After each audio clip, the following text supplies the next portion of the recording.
Chapter number 2, Audit Strategy, Planning, Programming. This I would recommend के preferably PDF से करो. अब ये जो चैप्टर है तुम टेक्स्ट बुक से करोगे तो चलेगा, बट लेकिन बहुत ज्यादा है ना क्रोनोलॉजिकली अपडेटेड है. the way module is given, it creates a lot of confusion of what the chapter is trying to say.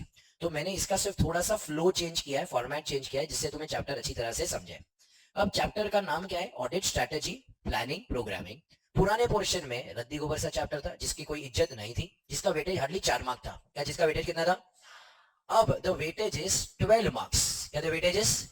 Jackpot दिया है आईसीआई ने. Trust me, very easy chapter. Once we finish the chapter tomorrow, तुम खुद भी बोलोगे कि भाई यहाँ पे हम पूरे के पूरे 12 मार्क्स स्कोर कर सकते हैं.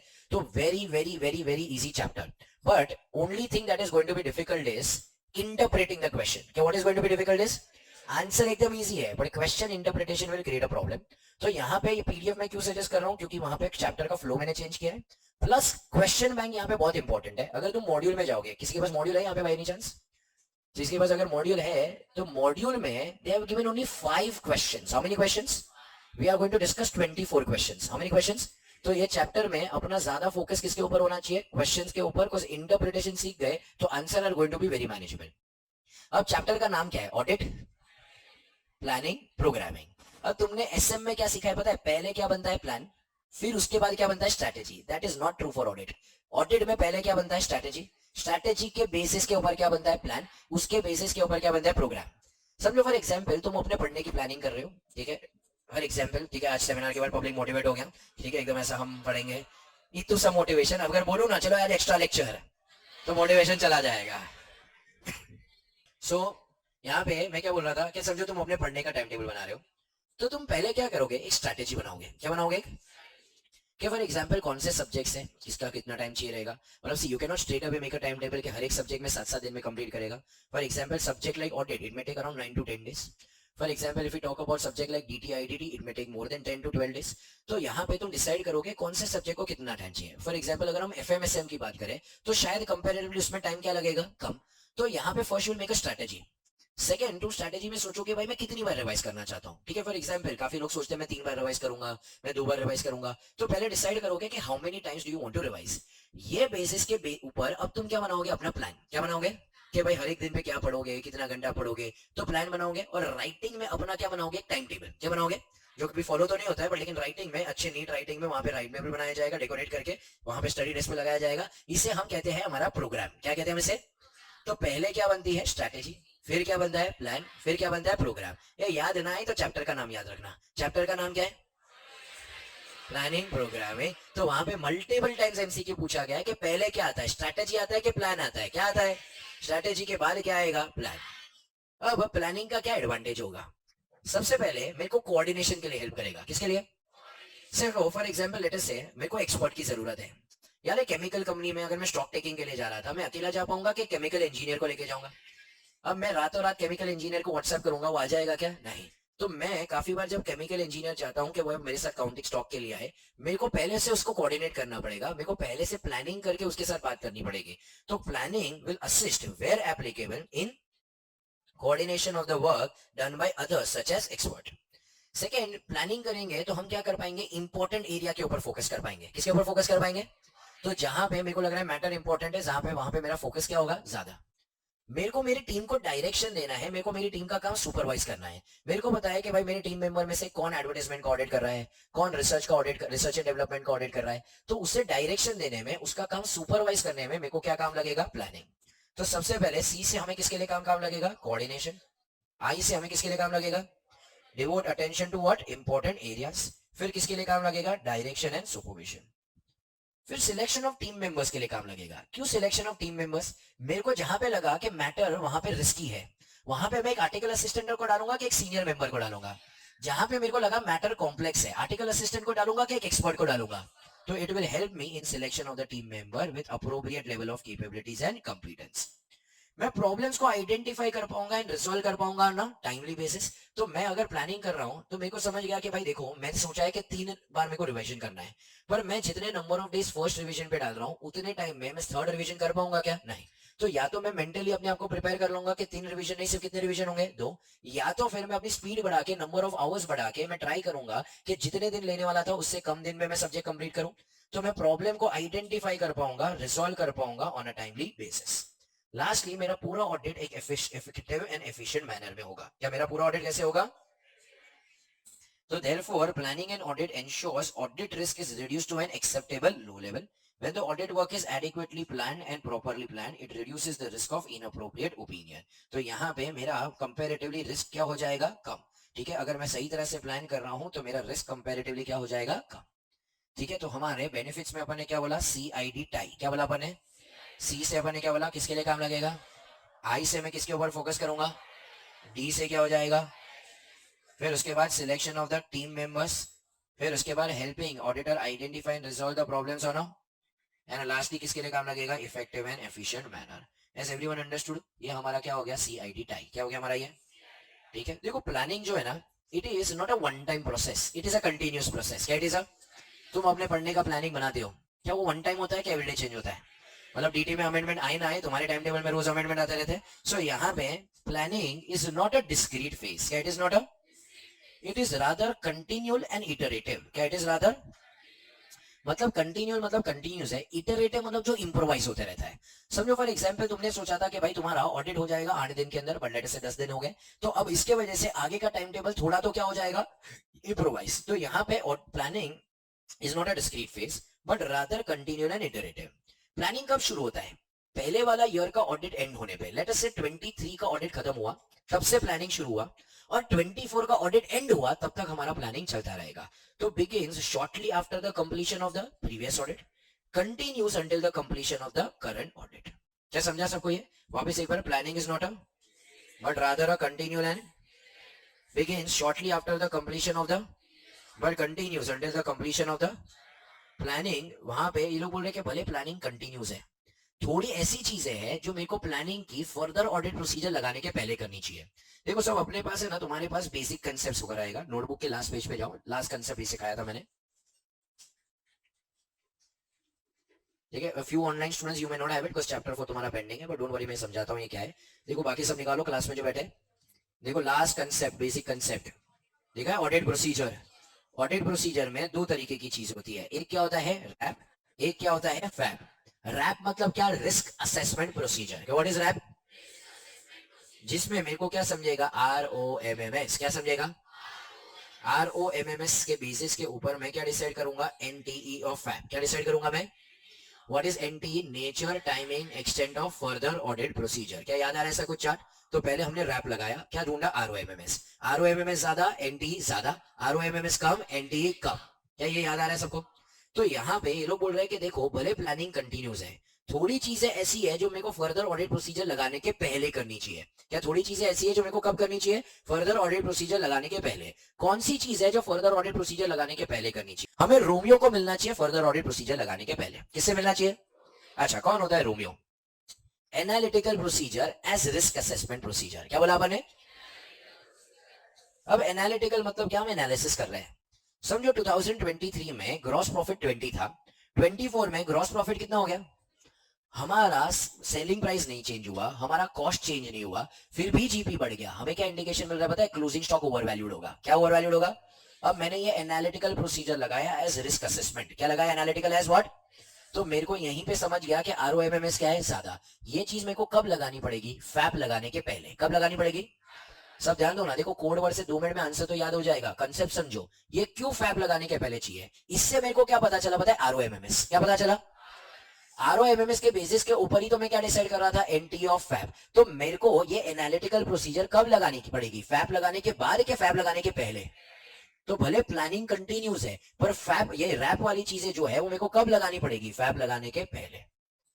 ओ से obtaining an understanding of the entity and its environment, ये हम पढ़ेंगे चैप्टर 3 में डिटेल में, एक पूरा ऐसे 315 इसके ऊपर। बट शॉर्ट में समझो, when we obtain an understanding of the entity and its environment, इससे हमें इनहेरेंट रिस्क समझता है। क्या समझता है?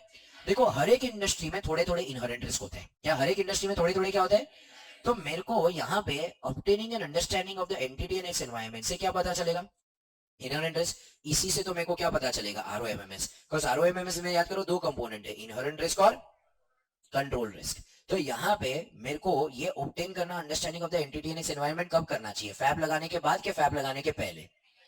डिटर्मिनेशन ऑफ मटीरियलिटी ये भी कैसे करते हैं, इसके ऊपर डिटेल स्टैंडर्ड है चैप्टर 3 में, बट मटीरियलिटी मेरे को पहले डिसाइड करना पड़ेगा। याद करो ROMMS, what is the full form of ROMMS?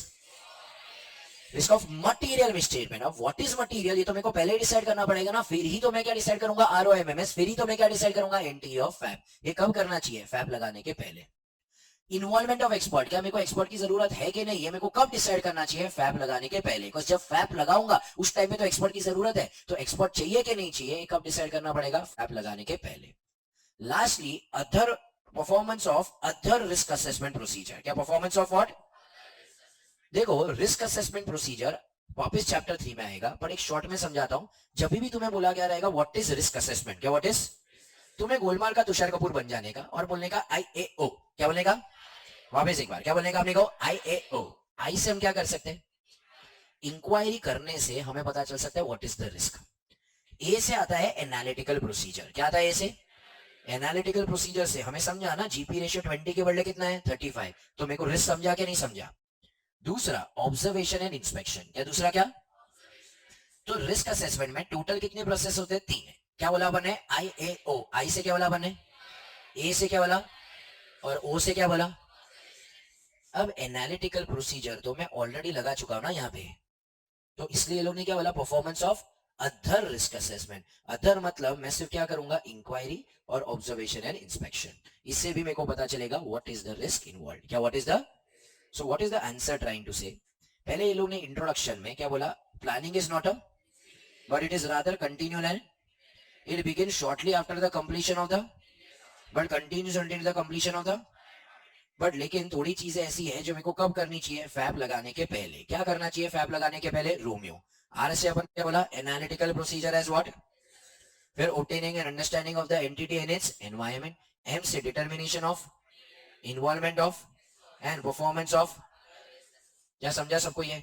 ठीक है। फिर इसके बाद नेक्स्ट ये लोग क्या बोल रहे हैं? It is just for MCQ purpose. Involvement of and team members in planning. तो जब प्लानिंग करेंगे तो हमारा जो एंगेजमेंट मेंबर है, पार्टनर है, सिर्फ वो अकेला करेगा कि हमारे सारे की मेंबर्स होंगे?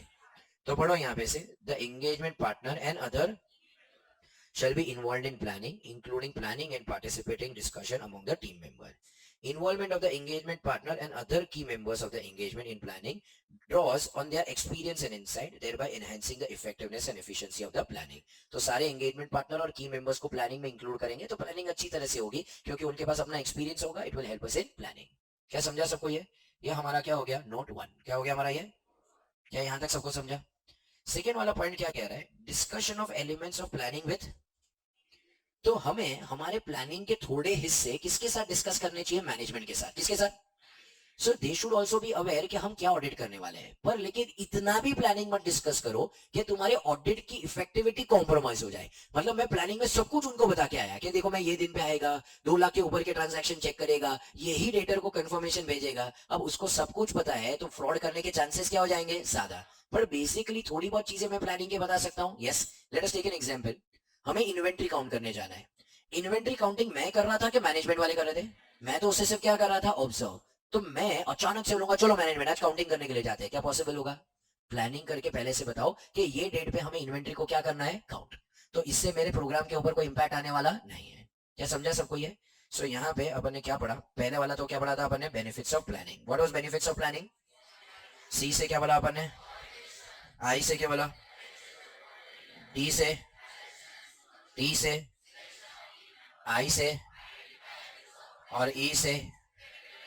Next, planning is not a but rather it begins shortly after and continues until the completion of।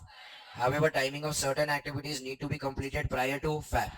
क्या जाएगा उसमें? रोमियो। आर से क्या आएगा? फिर ओ से क्या आएगा? obtaining understanding of the entity and its environment। फिर क्या आएगा? ई से क्या आएगा? Involvement of expert. और ओ से क्या आएगा? Performance of other risk assessment. ओ ठीक है। सो यहाँ पे नेक्स्ट वाला पॉइंट हमारा आता है प्लानिंग। अब प्लानिंग के प्रोसेस को है ना सिंपल तरीके से समझने के लिए I have divided into 3 phases. How many phases? ठीक है, पहले यहाँ पे से समझो, फिर जो मार्किंग करना है करो। तो यहाँ पे प्लानिंग कितने फेजेस में डिवाइडेड है? 3। पहले फेज को हम कहते हैं प्रिलिमिनरी। क्या कहते हैं? प्रिलिमिनरी मतलब ऑडिट एक्सेप्ट करने के पहले। क्या प्रिलिमिनरी मतलब? सेकेंड फेज को हम कहते हैं स्ट्रैटेजी। क्या कहते हैं? थर्ड फेज हमारा क्या हो जाएगा? प्लान। तो पहले प्रिलिमिनरी फेज आएगा, फिर उसके बाद नेक्स्ट क्या आएगा, स्ट्रैटेजी, फिर क्या आएगा, तो कितने फेजेस है, 3। प्रिलिमिनरी फेज मतलब एक्सेप्ट करने के पहले, जब भी हम ऑडिट एक्सेप्ट करते हैं, याद करो 220 में हमने सीखा है, we see something called as CSI, याद आ रहा है कुछ?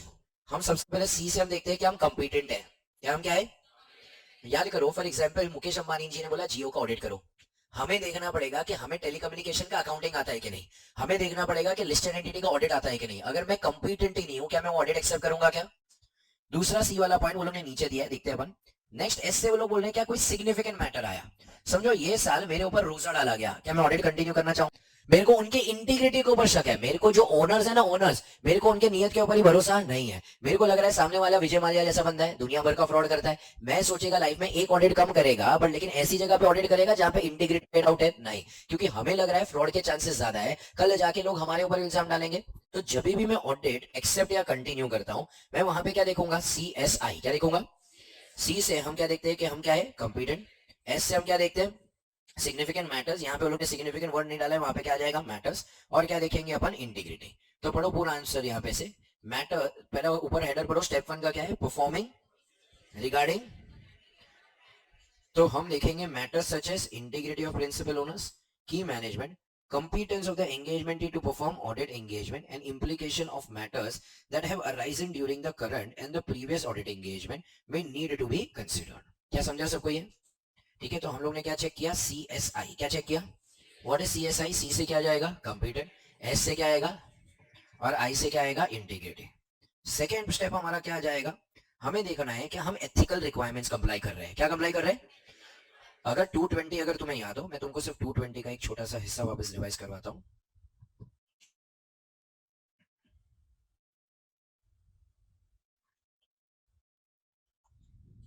देखो, acceptance and continuance, this is ऐसे 220। एक्सेप्टेंस एंड कंटिन्यूएंस के वक्त हम क्या चेक करते हैं, देखो सी से हम लोग ने क्या देखा था, क्या हम कंपिटेंट है। C2 से क्या हम एथिकल रिक्वायरमेंट्स को क्या कर पाएंगे, कंप्लाई। एस से क्या आया है, सिग्निफिकेंट मैटर, और आई से क्या आ रहा है, इंटीग्रिटी। सो आई अंडरस्टैंड बहुत टाइम पहले हुआ था, बट लेकिन ये सेम पॉइंट्स है जो वहां पे कर रहे हैं। बिकॉज देखो, मैं ऑडिट एक्सेप्ट करने के पहले तो यही चेक करूंगा कि क्या मैं कंपिटेंट हूं, क्या मैं एथिकल रिक्वायरमेंट कंप्लाई कर पाऊंगा, कोई ऐसे सिग्निफिकेंट मैटर्स आए जिसकी वजह से ऑडिट कंटिन्यू नहीं करना चाहिए, और क्या मेरे को उनकी इंटीग्रिटी के ऊपर शक है कि नहीं है। अब यहाँ पे मैं तुम्हें क्या समझा रहा हूँ, एथिकल रिक्वायरमेंट वाला पार्ट। एथिकल रिक्वायरमेंट अगर तुम याद हो, 5 एथिकल रिक्वायरमेंट है, integrity, objectivity, professional competence and due care, फिर उसके बाद कॉन्फिडेंशियलिटी, वेरी गुड, और प्रोफेशनल बिहेवियर। सब रिपीट करो मेरे साथ, क्या थे 5, integrity, objectivity, professional competence and due care, confidentiality and professional behaviour. तो अब यहाँ पे जो एंगेजमेंट पार्टनर होता है, कौन होता है, उसे देखना है कि भाई वहां पे एथिकल रिक्वायरमेंट कंप्लाई कर रहे हैं कि नहीं। एंगेजमेंट पार्टनर कौन होता है, ये भी है ना, ऐसे 220 में सीखा था। फॉर एग्जाम्पल रमेश सुरेशन कंपनी है, रमेश किसका ऑडिट कर रहा है, 5 स्टार का, सुरेश किसका ऑडिट कर रहा है, ओरियो का। तो 5 स्टार में एंगेजमेंट पार्टनर कौन हो गया, रमेश, और ओरियो का एंगेजमेंट पार्टनर कौन होगा, सुरेश। तो अब एंगेजमेंट पार्टनर क्या करेगा, ऑब्टेन करेगा information from the firm and identify and evaluate circumstances and relation that create threats to independence। तो वो देखेगा कि ऐसी कोई भी चीज है जिसकी वजह से threats to independence हो। क्या threats to independence याद आ रहा है कुछ, सेल्फ इंटरेस्ट थ्रेट याद आ रहा है, मेरे और मेरे वाइफ के पास नाइका के शेयर्स हैं। फिर उसके बाद क्या था, सेल्फ रिव्यू थ्रेट, ठीक है, अगर मैं ही भाई फॉर एग्जांपल लेटर से वो लोग का अकाउंटिंग कर रहा हूँ, मैं ही ऑडिट कर रहा हूँ, क्या गलती निकालूंगा क्या, नहीं। फिर उसके बाद नेक्स्ट क्या था, एडवोकेसी थ्रेट। फिर उसके बाद नेक्स्ट क्या था वहां पे, फेमिलियरिटी थ्रेट, और उसके बाद लास्ट क्या था, इंटिमिडेशन थ्रेट। तो यहाँ पे एंगेजमेंट पार्टनर देखेगा कि क्या वहां पे थ्रेट्स टू इंडिपेंडेंस है, क्या वहां पे क्या है, तो he will obtain relevant information from the firm to identify and evaluate circumstances and relationship that create threats to independence. तो वहां पे देखो ऐसे कोई सर्कमस्टेंसेस है, ऐसे कोई रिलेशनशिप है जिसकी वजह से वहां पे क्या लग रहा है, थ्रेट्स टू इंडिपेंडेंस। क्या लग रहा है वहां पे, क्या यहां तक पब्लिक को समझा। सेकेंड, जब भी है ना कोई फर्म की पॉलिसीज का ब्रीच होता है, तो भी हमें लगेगा देयर में भी थ्रेट्स टू इंडिपेंडेंस। क्या हमें क्या लगेगा, फॉर एग्जांपल लेट अस से, समझो कंपनी की पॉलिसी है कि जब भी तुम ऑडिट एक्सेप्ट करो, तुम्हें एक डिक्लेरेशन ऑफ इंडिपेंडेंस देना चाहिए कि मैं, मेरी टीम, मेरा पूरा फर्म इंडिपेंडेंट है। क्या वापस एक बार, क्या मैं, मेरी टीम, मेरा फर्म, सब लोग क्या है, independent. For example Monish was appointed as an auditor, he did not give a declaration of independence. क्या ही डिड नॉट, हमें क्या शक होगा कि कहीं ना कहीं पे उसका थ्रेट्स होगा, मतलब कहीं ना कहीं पे वहां पे वो इंडिपेंडेंट होगा क्या? नहीं। अगर वो इंडिपेंडेंट होता तो क्या वो डिक्लेरेशन देने में प्रॉब्लम है? नहीं। तो उसने फर्म की पॉलिसी फॉलो की क्या? फर्म की पॉलिसी क्या थी कि अगर ऑडिट एक्सेप्ट करोगे तो क्या देना चाहिए? Declaration of independence. Did he follow the firms policy? नहीं। तो जहां पे भी फर्म की पॉलिसी का ब्रीच हुआ रहेगा, क्या जहां पे भी फर्म की पॉलिसी का क्या हुआ रहेगा, हम समझ जाएगा कि वहां पे थ्रेट्स टू इंडिपेंडेंस है। तो पढ़ो यहां पे से सेकंड वाला point, evaluate identified if any in the policies and procedure to determine whether they create threats to independence। तो जब भी हमें लग रहा है कि भाई वहां पे पॉलिसीज फॉलो की गई, हमें लग रहा है कि शायद वहां पे उसका खुद का फायदा होगा, इसलिए उसने क्या किया? पॉलिसी का ब्रीच। तो हमें समझ आएगा थ्रेट्स टू इंडिपेंडेंस है। अगर थ्रेट्स टू इंडिपेंडेंस होगा तो हमें उसे क्या करना चाहिए? एलिमिनेट। क्या करना चाहिए? क्या लगा के? Safe guard. याद करो, अगर मेरे और मेरे वाइफ के पास नायका के शेयर्स है, इसे कैसे एलिमिनेट कर सकते हैं? शेयर्स बेच के। क्या करके? बट अगर वो पॉसिबल नहीं है तो हमें क्या कर लेना चाहिए? विड्रॉ। याद आ रहा है? ऐसा कुछ चैप्टर 11 में सीखा था। तो अपन ने दो स्टेप्स पढ़े।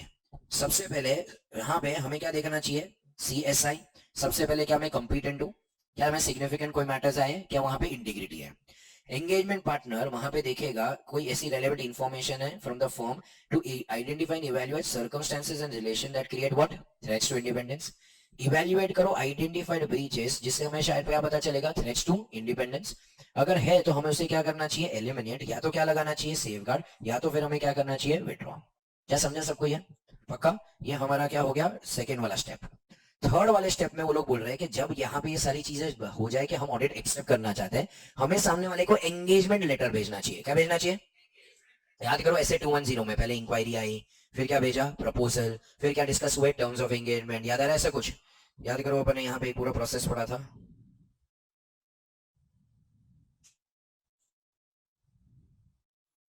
याद है? पहले क्या आई? इंक्वायरी, फिर क्या आया? प्रपोजल, फिर क्या डिस्कस किया? टर्म्स ऑफ एंगेजमेंट, फिर ऑडिटर ने क्या भेजा? Letter of engagement. क्लाइंट ने क्या भेजा?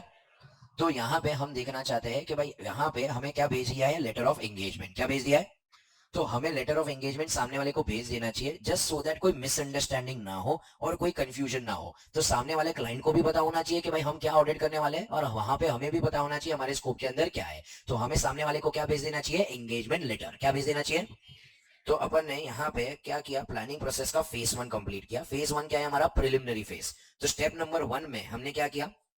CSI कंपिटेंस है कि नहीं, सेकंड क्या देखा अपन ने, और आई से क्या देखा? इंटीग्रिटी। स्टेप 2 में हम लोग ने क्या देखा? आइडेंटिफाई किया कि वहां पे क्या है? Threats to independence. फिर उसके बाद वहां पे देखा आइडेंटिफाइड ब्रीचेस से भी क्या इंडिकेशन मिलेगा? Threats to independence. हम उस थ्रेट को क्या करने की कोशिश करेंगे, और पॉसिबल नहीं है तो क्या करेंगे? या तो क्या करेंगे? विड्रॉ। स्टेप 3 में ऑडिटर को सामने वाले को क्या भेजना चाहिए? Engagement letter. क्या यहाँ तक सबको समझा? तो हमारे 3 फेजेस में से कितना फेज हो गया? 1। क्या यहाँ तक सबको समझा है? ठीक है। अपन ने स्टेप 1 में क्या बोला? CSI। क्या बोला अपन ने? तो CSI में वहां पे क्या आएगा? सबसे पहले क्या देखेंगे अपन वहां पे? कंपिटेंस। फिर उसके बाद क्या देखेंगे? और आई से इंटीग्रेटेड। फिर बाद में स्टेप 2 में हम वहां पे क्या आइडेंटिफाई करेंगे? थ्रेट्स। फिर कोई ब्रीचेस मिले फर्म की पॉलिसी के तो भी हमें क्या पता चलेगा? वहां पे क्या है? Threats to independence. और हम ट्राई करेंगे उसे क्या करने के लिए? एलिमिनेट। नहीं पॉसिबल है सेफगार्ड लगाना तो क्या करेंगे? विड्रॉ। लास्टली हमें क्या भेजना चाहिए? Engagement letter. अब ये हमारा फेज 1 हो गया, जहां पे अपन ने क्या किया? प्रिलिमिनरी। अब ऑडिट हम शुरू करेंगे, तो ऑडिट शुरू करने से पहले हम हमारी क्या बनाएंगे? स्ट्रैटेजी। क्या बनाएंगे? स्ट्रैटेजी में हमें सिर्फ 4 चीजों के आंसर चाहिए। सबसे पहले हमें चाहिए देखना है कि हमें कौन से रिसोर्सेज चाहिए। क्या हमें? देखो, ये स्ट्रैटेजी किसकी बन रही है? सीए फर्म की। किसकी बन रही है? तो एक सीए फर्म के लिए क्या क्या रिसोर्सेज हो सकते हैं? मेरे को कितने असिस्टेंट चाहिए, कितने एक्सपर्ट चाहिए, कितने कंप्यूटर चाहिए, कितना टाइम चाहिए, ये हमारे लिए रिसोर्सेज हो गए। क्या ये हमारे लिए क्या हो गए? तो पहले मेरे को स्ट्रैटेजी बनाते वक्त डिसाइड करना है कौन से रिसोर्स चाहिए। सेकेंड, मेरे को किसका आंसर चाहिए? कितने रिसोर्सेज चाहिए। क्या पहला हमारा आंसर कौन सा चाहिए था? सेकेंड आंसर क्या चाहिए? कितने रिसोर्सेज। तीसरा आंसर क्या चाहिए? कब वो चाहिए, और कैसे हम इसे मैनेज करेंगे। तो कौन से रिसोर्सेज, तो कितने, मतलब इन्वेंटरी चेक करना है कितने रिसोर्सेज चाहिए, बीआरएस चेक करना है कितने रिसोर्सेज चाहिए, कब चाहिए। ठीक है, फॉर एग्जांपल लेट अस से इन्वेंटरी 31 मार्च के आसपास चाहिए, पर परचेज और सेल चेक करना है तो हमें through out the year resources चाहिए। कैसे हम उसे डायरेक्ट करेंगे, कैसे उन्हें सुपरवाइज करेंगे, कैसे उनका काम रिव्यू करेंगे, ये 4 चीजों के अपने को आंसर चाहिए। तो स्ट्रैटेजी बनाते वक्त हमें 4 चीजों का आंसर चाहिए। क्या 4 चीजें चाहिए? कौन से रिसोर्सेस, कितने, कब, और कैसे हम इसे मैनेज करेंगे। ये हो जाने के बाद हम जाएंगे हमारे फेज 3 पे, जहां पे हम क्या बनाएंगे? हमारा प्लान। क्या बनाएंगे? हमारा प्लान के अंदर बहुत तीन चीजें बेसिक होती है। पहले हम डिसाइड करेंगे एनटीई ऑफ रैप। क्या डिसाइड करेंगे? What is RAP? Risk assessment procedure. फिर हम डिसाइड करेंगे NTE of FAP. What is FAP? Further audit procedure. फिर उसके बाद other audit procedures that are required to be carried so that engagement complies with the SA. देखो हम थोड़ी procedure क्यों लगाते हैं पता है? साइड ढूंढने के लिए। क्या ढूंढने के लिए? पर हम थोड़ी प्रोसीजर साइड ढूंढने के लिए नहीं कर रहे, सिर्फ इसलिए कर रहे हैं कि हमारा ऑडिट स्टैंडर्ड ऑन ऑडिटिंग के हिसाब से हो। क्या हमारा ऑडिट किसके हिसाब से हो?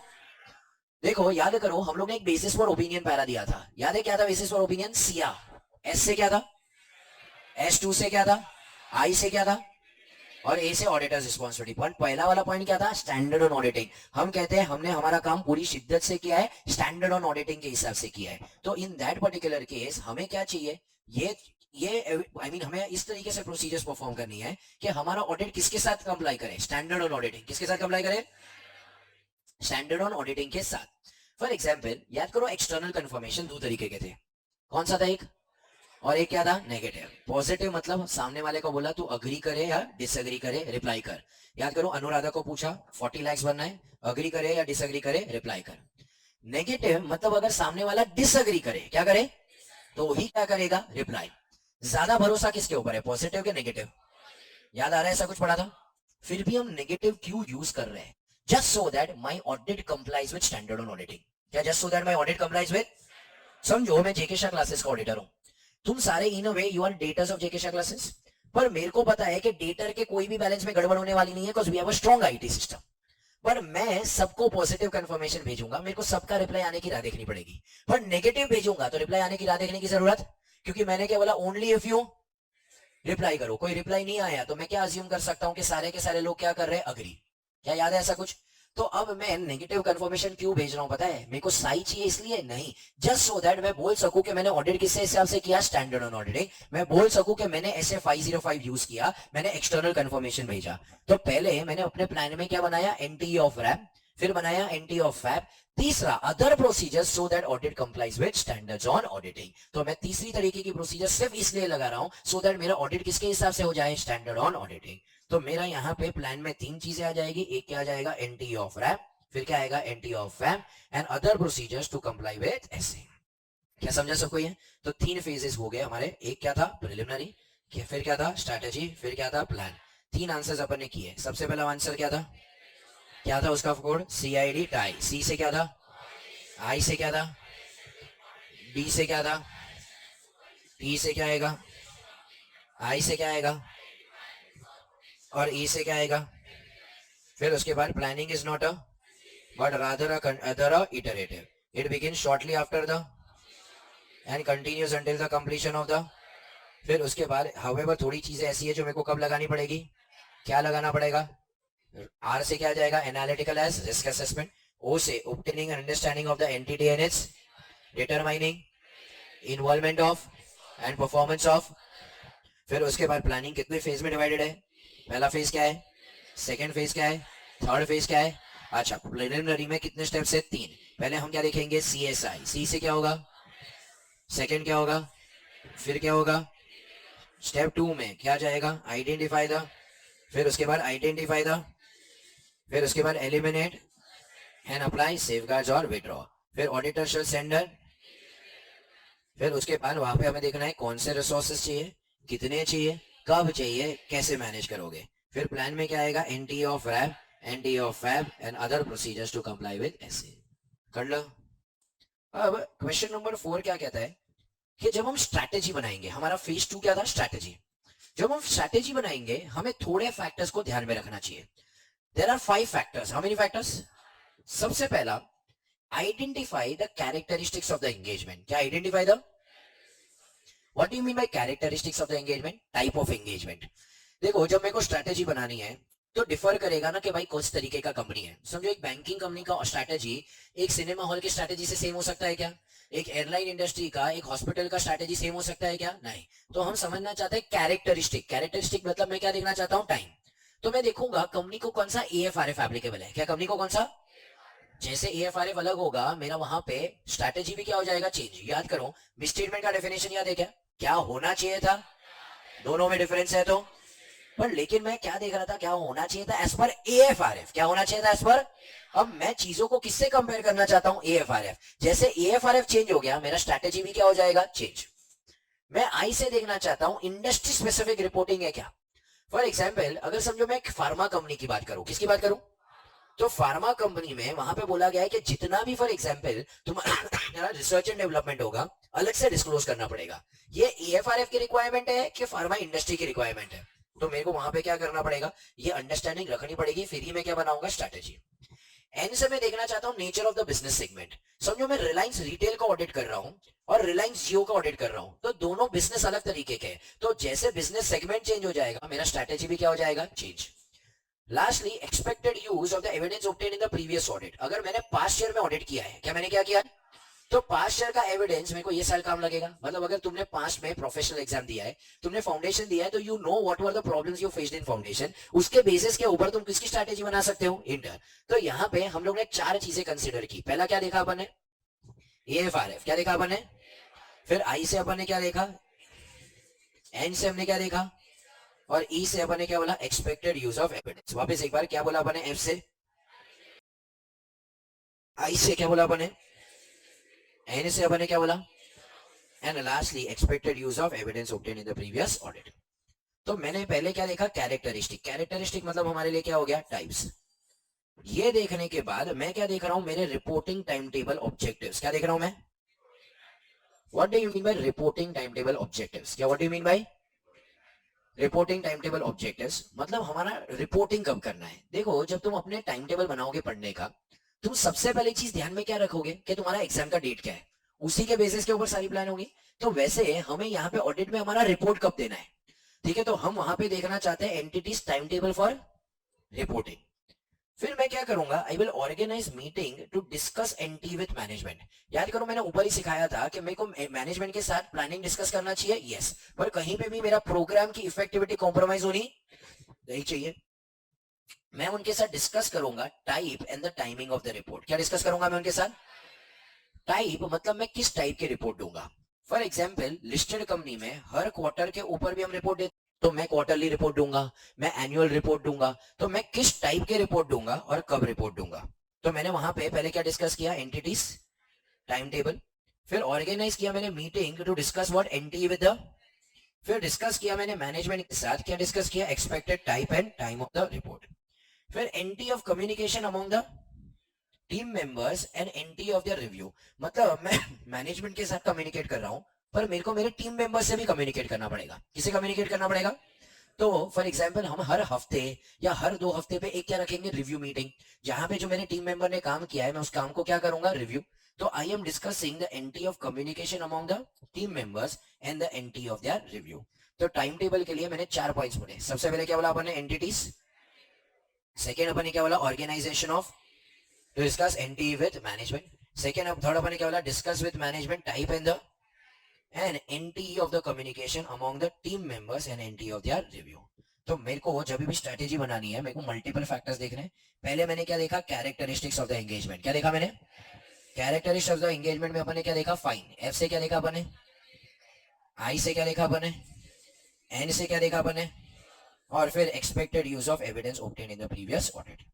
फिर ascertain the reporting time table, वहां पे अपन ने देखा entity's time table for organisation of meeting to discuss NT with, discuss with management, expected type and the and communication among the team members and the NT of their review.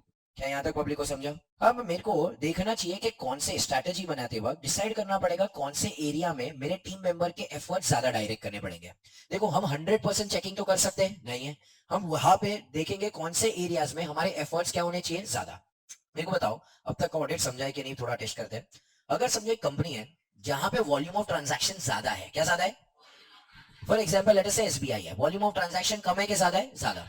अब वहां पे मैं test of controls करूंगा कि test of details करूंगा, सोच के answer देना। वॉल्यूम ऑफ ट्रांजैक्शन बहुत ज्यादा है, मैं वहां पे कंट्रोल्स टेस्ट करूंगा कि टेस्ट ऑफ डिटेल्स करूंगा। वेरी गुड, हम क्या टेस्ट करेंगे, कंट्रोल्स को। टेस्ट ऑफ डिटेल करना पॉसिबल होने वाला। तो यहाँ पे ये लोग बोल रहे हैं कि देखो वॉल्यूम ऑफ ट्रांजैक्शन विच में determine whether to rely on the, अगर समझो test of control I mean समझो वॉल्यूम ऑफ ट्रांजैक्शन ज्यादा है ना, तो मैं डिसाइड करूंगा कि इंटरनल कंट्रोल पे रिलाई करना ही बेटर है। क्या, अगर वॉल्यूम ऑफ ट्रांजैक्शन क्या है, तो मैं क्या डिसाइड करूंगा, बेटर किसके ऊपर रिलाई करना चाहिए, इंटरनल कंट्रोल्स। क्या इंडस्ट्री में कोई डेवलपमेंट आए हैं, फॉर एग्जांपल लेट अस से वहां पे कंपनीज एक्ट 1956 से कंपनीज एक्ट 2013 आ गया। अब यहाँ पे मेरे को रिस्क क्या लग रहा है पता है, कि मैनेजमेंट अब तक क्या फॉलो कर रहा था, कंपनीज एक्ट 1956, अब अचानक क्या आ गया, कंपनीज एक्ट 2013। शायद मैनेजमेंट से गलती हो जाए, वो लोग अभी भी क्या फॉलो करेंगे, 1956। तो वो एरिया में मेरे एफर्ट्स क्या होंगे, ज्यादा। वहां पे there is a changes in AFRF, कोई नया एएस आया, कोई नया इंडेस आया। अब कंपनी सालों साल तक पूरा एएस फॉलो कर रही थी, अब नया एएस आया, उस एरिया में एरर होने के चांसेस क्या होंगे, ज्यादा। तुम लॉजिक समझोगे ना, तो ये ऐसे एरियाज है जहां पे आरओएमएमएस क्या है, तो मैं अपने टीम के एफर्ट्स क्या करूंगा, ज्यादा। वहां पे there is a significant relevant development, जैसे कि लीगल एनवायरनमेंट चेंज हो गया, लॉस चेंज हो गए, तो वहां पे मेरे एफर्ट्स क्या हो जाएंगे, ज्यादा।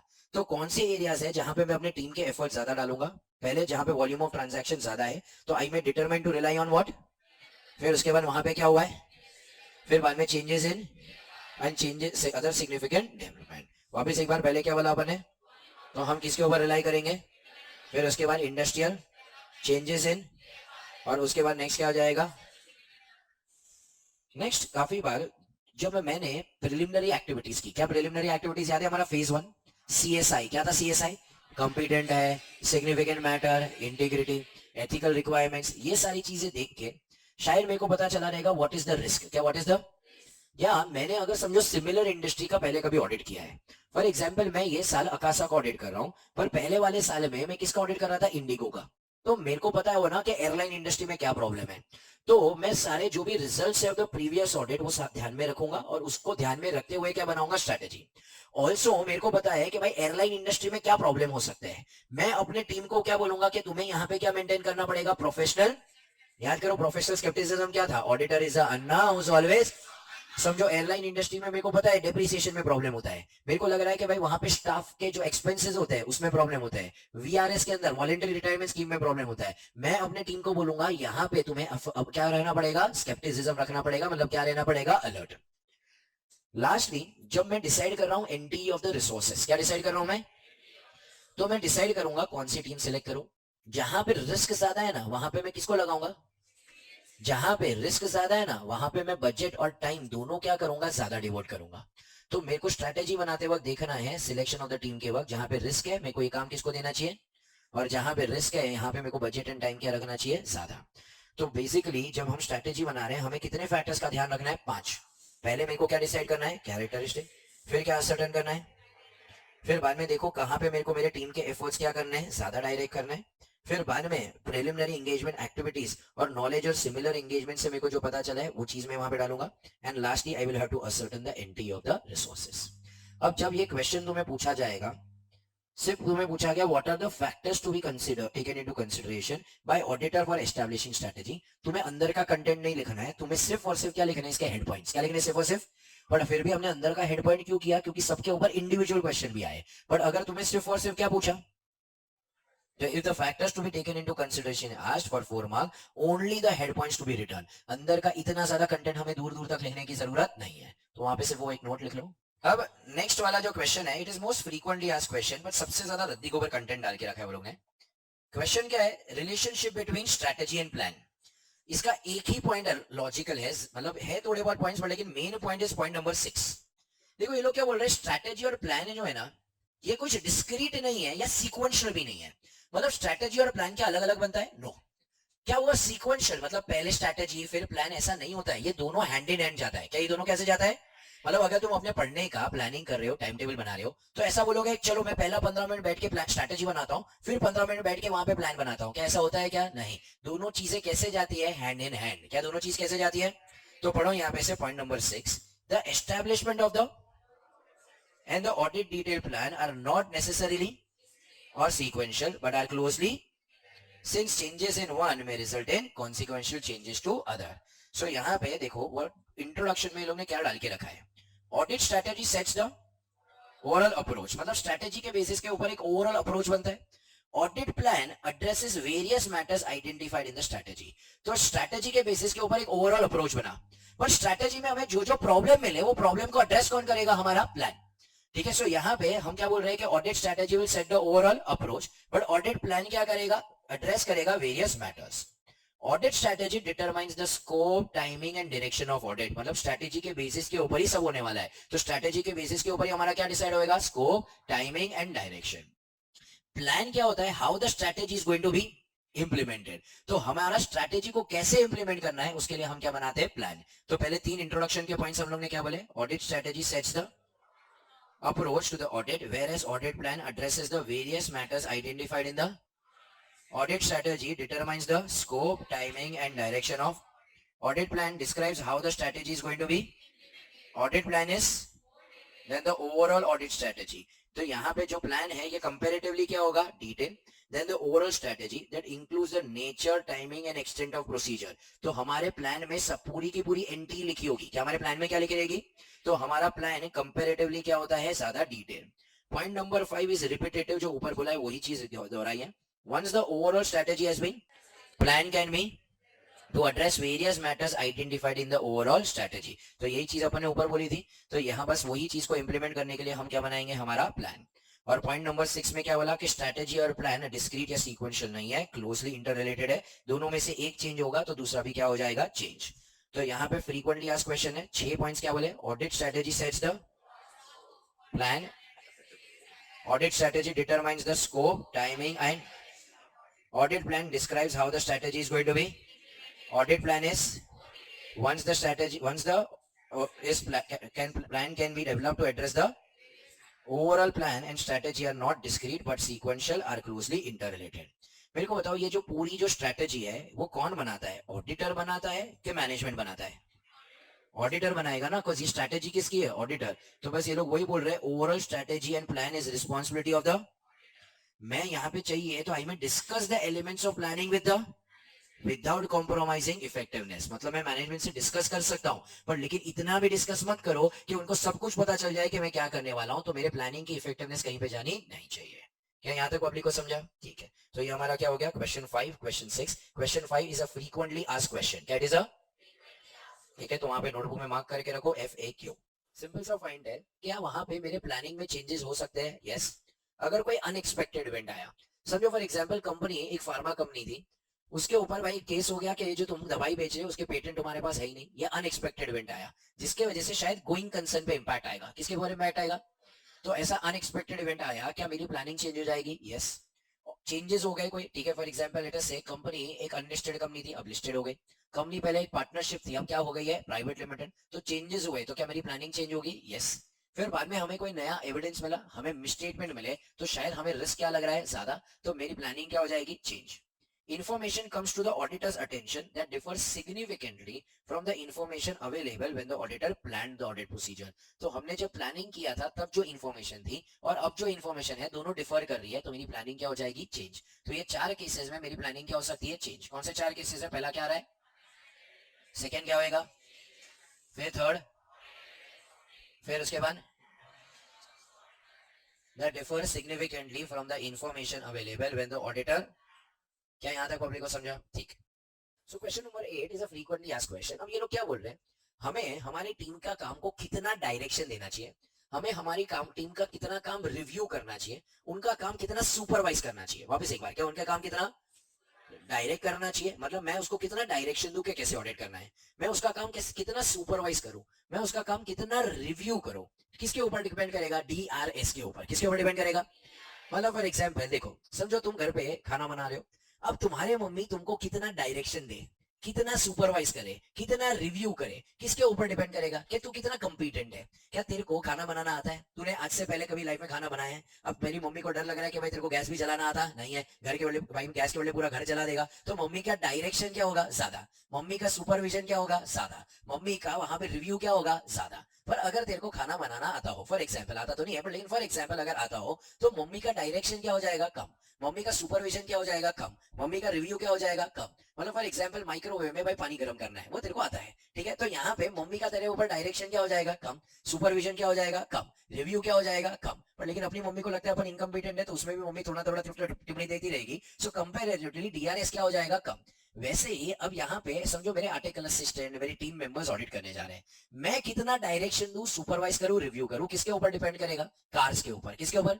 सबसे पहले मेरे टीम मेंबर कितने कंपिटेंट है और केपेबल है। अगर उनको ये चीज अच्छे से आती है, समझो हम बैंकिंग ऑडिट करने गए, पिछले 2-3 साल से वो लोग बैंकिंग ऑडिट कर रहे हैं, they are competent, they are capable, मेरा डायरेक्शन सुपरविजन रिव्यू क्या हो जाएगा, कम।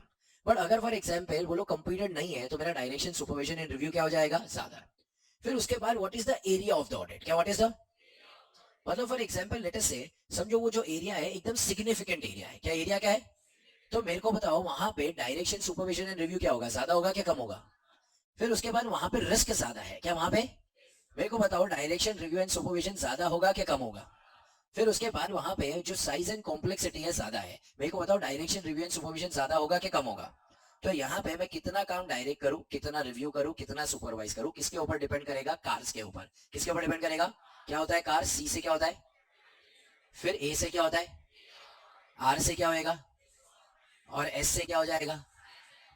क्या समझा पब्लिक को ये, but a frequently asked question, बार बार लगातार पूछा गया है। ठीक है, सब वापस एक बार रिपीट करोगे कि मेरा डायरेक्शन रिव्यू एंड सुपरविजन कितना होगा, किसके ऊपर डिपेंड करेगा, कार्स, क्या होता है कार्स, फिर उसके बाद आर से और एस से। ठीक है, अब मैं जो भी काम करूंगा मेरे को सारी चीजों को क्या करना पड़ेगा, डॉक्यूमेंट करना पड़ेगा। क्या डॉक्यूमेंट करना पड़ेगा, मैं क्या क्या डॉक्यूमेंट करूंगा, मेरी जो स्ट्रैटेजी है मैं उसे डॉक्यूमेंट करूंगा, मेरा जो प्लान है, क्या मेरा जो क्या है उसको मैं डॉक्यूमेंट करूंगा। स्ट्रैटेजी या प्लान में कोई भी चेंजेस आए तो मैं उसको भी क्या करूंगा, डॉक्यूमेंट। तो टेक्निकली मेरे को कितनी चीजें डॉक्यूमेंट करनी है, 3। पहले क्या डॉक्यूमेंट करना है, सेकंड क्या आएगा, और changes to the overall strategy and plan. But लेकिन एग्जाम में अपन सिर्फ इतना लिख के आएंगे तो मार्क्स नहीं मिलने वाले, तो एक बार पढ़ो कंटेंट में क्या लिखा हुआ है, सब पढ़ो, द डॉक्यूमेंटेशन ऑफ,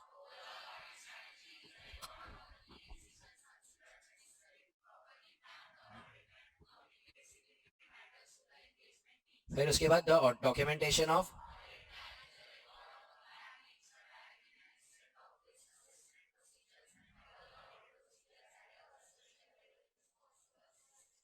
फिर उसके बाद it serves as a record of proper planning or the evidence that can be reviewed and approved prior to their performance.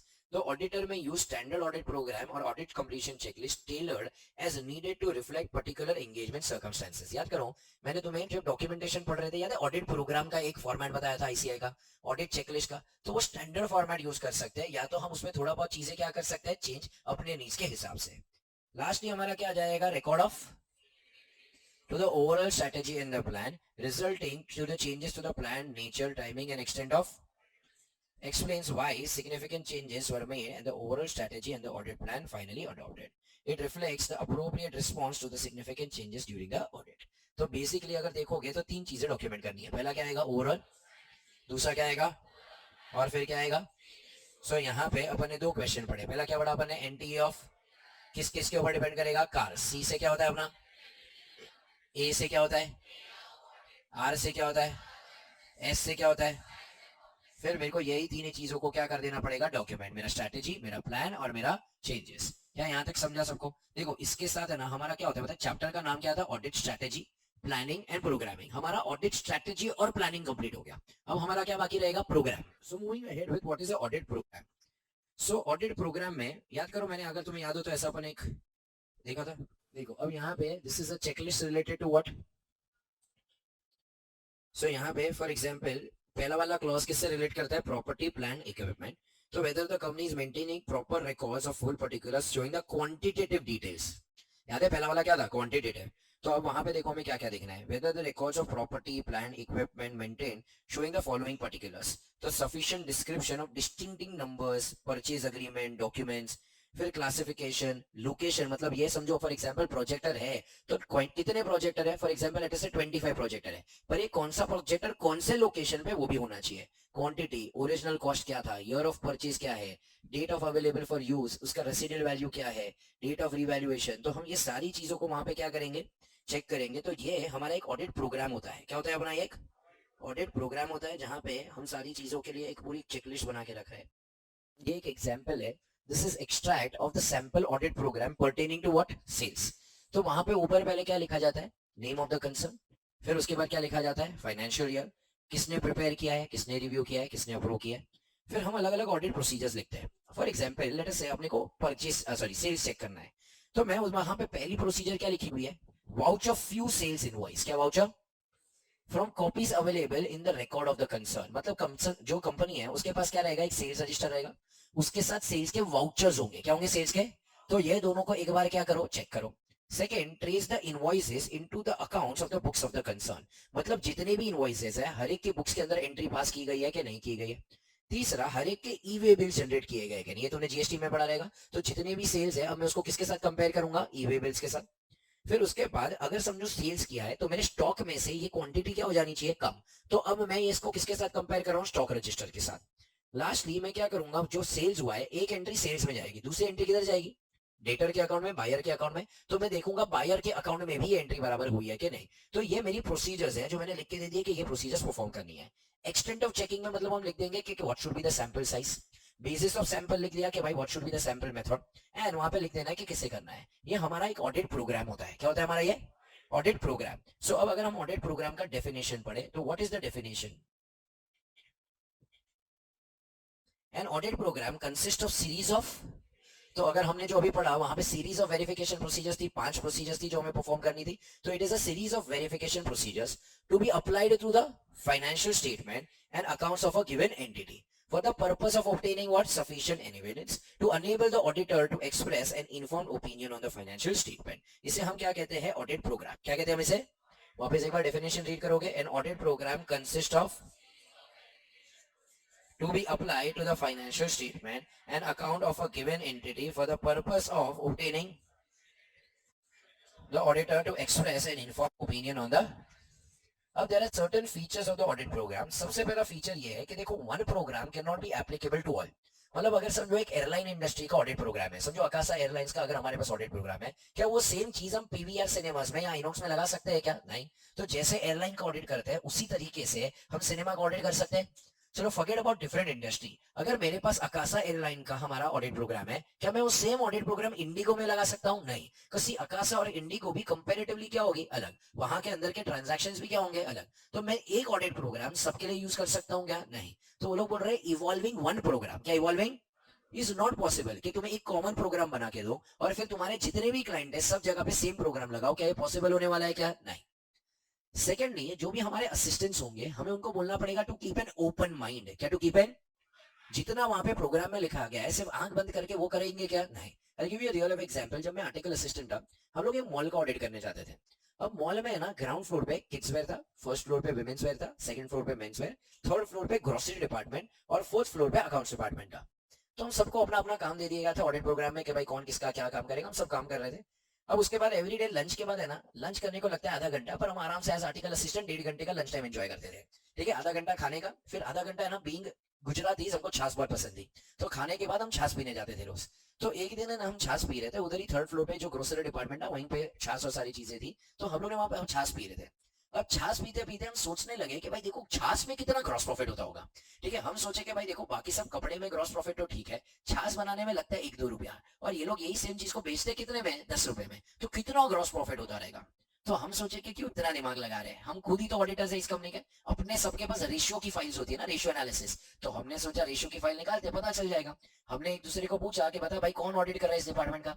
पता चला डेयरी डिपार्टमेंट का हम में से कोई ऑडिट ही नहीं कर रहा था, क्योंकि dairy department during the year चालू किया गया था ग्रोसरी डिपार्टमेंट के साथ में। अब जब ऑडिट प्रोग्राम बनाया गया तब क्या डेयरी डिपार्टमेंट आ गया, तो ऑडिट प्रोग्राम में डेयरी डिपार्टमेंट किसी भी नाम पे अलोकेट किया गया, क्या ऑडिट हो रहा था क्या, नहीं। अब हम एज आर्टिकल असिस्टेंट जितना बोला गया था सिर्फ उतना करेंगे, तो डेयरी डिपार्टमेंट का ऑडिट होगा क्या, नहीं। तो assistant should be kept encourage to keep an open mind, कि उन्हें और कोई इन्फॉर्मेशन पता चले जो प्रोग्राम में इनकॉर्पोरेटेड नहीं है, तो उन्हें आके क्या करना चाहिए, इन्फॉर्म करना चाहिए। एक और एग्जाम्पल देता हूँ। समझो हम वहां पे ना ई वे बिल्स चेक कर रहे थे, क्या चेक कर रहे थे, ई वे बिल्स बराबर थे, बट लेकिन हर 2-3 दिन में वो ई वे बिल है ना कैंसिल कर दिया जाता था। क्या ई वे बिल क्या कर दिया जाता था, जीएसटी हो गया तुम्हारा, जानते हो। और एक एग्जांपल देता हूँ। फॉर एग्जांपल हम लोग है ना कंफर्मेशंस भेज रहे थे, क्या भेज रहे थे, हमें बोला था डेटर्स को कंफर्मेशन भेजो, हमने सिर्फ आंख बंद करके वो प्रोसीजर लगाई। बट लेकिन हमें बाद में पता चला हमारे अकाउंटेंट से वो कंपनी के, कि वो जो डेटर्स थे ना उनके उधर ही रेड पड़ी हुई है, उनके उधर दुनिया भर के डिपार्टमेंट्स की रेड पड़ रही है, उनके ऊपर फ्रॉड के केसेस हो रहे हैं। तो हमें समझ रहा है कि जो थर्ड पार्टी के पास से कंफर्मेशन लिया वही इंसान भरोसे लायक, भले कंफर्मेशन उसने लिख के दिया है कि yes I agree with the amount, but अब हमें पता चला है कि वो जो थर्ड पार्टी है वो लोग भरोसे लायक। तो हमें ये चीज जाके इन्फॉर्म करनी पड़ेगी कि भले कंफर्मेशन आया है क्या वो रिलायबल है क्या, नहीं। तो we should keep an open mind, क्या वी शुड कीप एन। तो पहला क्या था, क्या क्या हम एक ही सिंगल प्रोग्राम बना सकते हैं, नहीं। Second, assistant should keep N what open mind. तीसरा, हमें प्रोग्राम का पीरियोडिक रिव्यू करना पड़ेगा। देखो एक बार प्रोग्राम बना दिया क्या सालों साल तक वो चलेगा क्या? नहीं। For example during the year कोई नई चीजें पता चली तो हमें अपने प्रोग्राम को क्या करना पड़ेगा? चेंज। नेक्स्ट आता है how to construct an audit program. क्या हाउ टू? पहले अपन है ना मेन पॉइंट सीखते हैं, how do we construct an audit program, फिर उसके बाद उसका इंट्रोडक्शन पढ़ते हैं। अब constructing an audit program is divided into 7 steps. How many steps? सबसे पहले we should stay within the scope. क्या we should stay within the? देखो याद करो चैप्टर 1 में पढ़ा था, थोड़ी चीजें हमारे स्कोप में होती है, थोड़ी चीजें हमारे स्कोप में। याद है? मेरे को बताओ ऑडिट डॉक्यूमेंट, ये जो ऑडिट डॉक्यूमेंट है ये ऑथेंटिकेट है कि नहीं, ये मेरे स्कोप में आता है कि नहीं आता है? इन्वेस्टिगेशन मेरे स्कोप में आता है कि नहीं आता है? क्या वो सारी चीजें मैं करूंगा क्या? तो मैं जब अपना प्रोग्राम कंस्ट्रक्ट करूंगा I will stay within the scope. याद करो अपन एक बैंक चैप्टर नंबर 8 में ज्वाइंट ऑडिट पढ़ा। एक ऑडिटर थे कि 3 ऑडिटर थे? अब फॉर एग्जाम्पल मेरा स्कोप सिर्फ मुंबई है, फॉर एग्जाम्पल दिल्ली का ऑडिट कोई और कर रहा है, फॉर एग्जाम्पल गुजरात का ऑडिट कोई और कर रहा है, मेरे स्कोप में सिर्फ क्या आने वाला है? मुंबई। तो मैं जो ऑडिट प्रोग्राम बनाऊंगा सिर्फ किसके लिए बनाऊंगा? मुंबई। सेकेंडली, ये जो प्रोग्राम होगा ओरल प्रोग्राम चलेगा, दिमाग में चलेगा कि राइटिंग में होना चाहिए? देखो एक मेंटल प्लान सिर्फ दिमाग में बनाना है ना, सही नहीं होता। काफी बार ऐसा होता है कि जब हम सिर्फ मेंटली दिमाग में रख के चीजें करते हैं कोई ना कोई चीज मिस आउट हो जाएगी। क्या कोई ना कोई चीज क्या हो जाएगी? मतलब for example a lot of times when we travel हम अपने दिमाग में रखते हैं कि भाई मेरे को ये लेके जाना है वो लेके जाना है, पर लेकिन पैनिक में गाय गाय में कोई ना कोई चीज क्या हो जाती है? छूट जाती है। पर हमने एक चेकलिस्ट बना के रखा है कि भाई हम लोग ने ये सारी चीजें रखी कि नहीं, तो कोई भी चीज मिस आउट होने के चांसेस क्या हो जाएंगे? कम। तो पहला अपन ने क्या बोला? We should stay within the.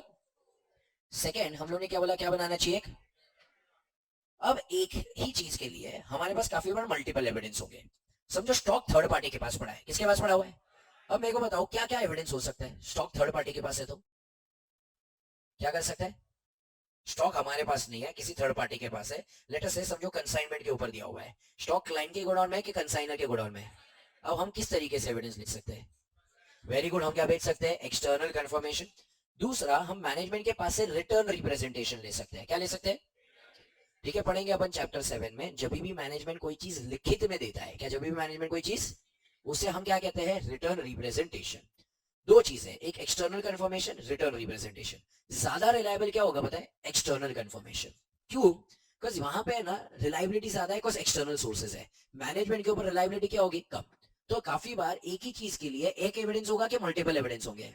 तो determine the evidence reasonably available and identify the best evidence. तो देखो कौन से एविडेंस रीजनेबली अवेलेबल है, पर उसमें भी आइडेंटिफाई करो कि बेस्ट एविडेंस कौन सा है, बिकॉज हमें सारे एविडेंस की जरूरत नहीं है। 3 पॉइंट्स पढ़े अपन ने। पहला क्या बोला अपन ने? सेकेंड क्या बोला अपन ने? फिर उसके बाद थर्ड क्या बोला अपन ने? And identify the. फिर उसके बाद हम वही स्टेप्स लगाएंगे जो हमें लगता है वेरिफिकेशन पर्पस के लिए यूजफुल है। क्या हम वही स्टेप्स लगाएंगे जो हमें क्या लग रहा है? जो चीज हमें लग रहा है वेरिफिकेशन पर्पस के लिए यूजफुल नहीं है। अब दो एविडेंस थे ऊपर, external confirmation, written representation. Verification के लिए बेस्ट क्या था? तो मैं सिर्फ एक्सटर्नल कंफर्मेशन भेजूंगा, मैं रिटर्न रिप्रेजेंटेशन मांगूंगा भी नहीं, क्योंकि मेरे लिए बेस्ट एविडेंस पर्पस मतलब मेरा वेरिफिकेशन पर्पस किससे रिजॉल्व होगा? External confirmation. तो apply only those steps which are useful in accomplishing the verification purpose. Last point number 5 वो लोग क्या बोल रहे हैं? Include the audit objectives for each area. मतलब हम जो भी प्रोसीजर्स लगा रहे हैं हमारा ऑब्जेक्टिव क्या होना चाहिए? We should assign an objective. अगर हम थर्ड पार्टी को कंफर्मेशन भेज रहे हैं, हमारा ऑब्जेक्टिव क्या है? हम क्या जानना चाहते हैं? Whether the stock is into existence. क्या देखना चाहते हैं? मतलब स्टॉक सच्ची में है कि स्टॉक सच्ची में। तो हर एक प्रोसीजर के साथ हमें वहां पे क्या असाइन करना चाहिए? ऑब्जेक्टिव, कि हम अचीव क्या करना चाहते हैं। Consider all the possibilities of error. मतलब देखो what can be the risk involve. क्या व्हाट कैन बी द? वापस एक बार 6 पॉइंट्स बताओगे। पहला पॉइंट क्या था? सेकंड क्या बोला अपन ने? थर्ड क्या बोला अपन ने? फिर उसके बाद include the end consider all the possibilities of error. Has everyone understood this? पक्का? ठीक है। पॉइंट नंबर 7 में हम क्या कहेंगे? Coordinate the procedures to be apply to the related items. So what we are trying to say is कि हमें चीजों को कोऑर्डिनेट करना पड़ेगा। फॉर एग्जांपल हम वहां पे चेक कर रहे हैं, लेट अस से परचेजेस। क्या चेक कर रहे हैं? पर लेकिन परचेजेस चेक करते करते साथ ही साथ क्रेडिटर्स भी चेक कर लो, क्योंकि दोनों को रिलेटेड है। क्या दोनों क्या है? देखो परचेज के लिए हम वहां पे चेक करेंगे कि एक एंट्री परचेज में हुई है, कहां पे हुई है? क्रेडिट। क्रेडिटर्स में भी हमें क्या चेक करना पड़ेगा, परचेजेस। तो दोनों आइटम को मेरे को कैसे चेक करना चाहिए, हैंड इन हैंड, बिकॉज एक चेक करूंगा तो मेरे को किसके लिए एविडेंस मिलेंगे, दूसरे के लिए। तो I should coordinate the procedures to be applied to the related items. तो परचेज और क्रेडिटर्स पे जो भी प्रोसीजर्स है दोनों में साथ में परफॉर्म करूंगा, just so that duplication of work ना हो। वैसे अगर मैं डेटर्स कर रहा हूं तो डेटर्स के साथ किसके ऊपर प्रोसीजर लगानी चाहिए, सेल्स। क्या समझा सबको ये? तो ये हमारा हो गया how do we construct the audit program. क्या how do we construct the, so यहाँ पे अपन ने क्या बोला, फीचर्स में क्या आएगा, सबसे पहले क्या बोला अपन ने, one programme not applicable to all. Assistance को क्या रखना चाहिए, थर्ड क्या होना चाहिए। फिर उसके बाद क्या बोलेंगे अपन, कंस्ट्रक्टिव ऑडिट प्रोग्राम में 7 पॉइंट्स बोले, पहले क्या बोला अपन ने।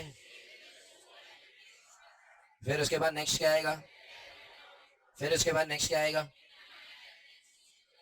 फिर उसके बाद नेक्स्ट क्या आएगा, फिर उसके बाद, फिर एंड लास्टली क्या आएगा। Has everyone understood this? Now अब ये जो हमारा कंस्ट्रक्शन एंड ऑडिट प्रोग्राम है ना, इसके ऊपर there is a separate question asked. ठीक है, मतलब फॉर एग्जांपल अगर फीचर्स पूछा तो ये सब कुछ लिखोगे, बट लेकिन जो पॉइंट नंबर 4 है ना, उसके ऊपर भी सेपरेट क्या होया हुआ है, क्वेश्चन। तो अपने को है ना, देखो ये जो 7 पॉइंट है, 7 पॉइंट लिखने हैं, पर उसको छोड़ के you should write a small introduction as well. You should write a small introduction का भी कितना मार्क देगा वो लोग, 1 मार्क। तो यहाँ पे there are multiple points that they have written, तुम उसमें से थोड़े पॉइंट्स वो लिख के आओगे तो चलेगा, but let us understand what is the intro trying to tell us. तो चलो सब रीड करो यहाँ पे से, पहला वाला क्या है,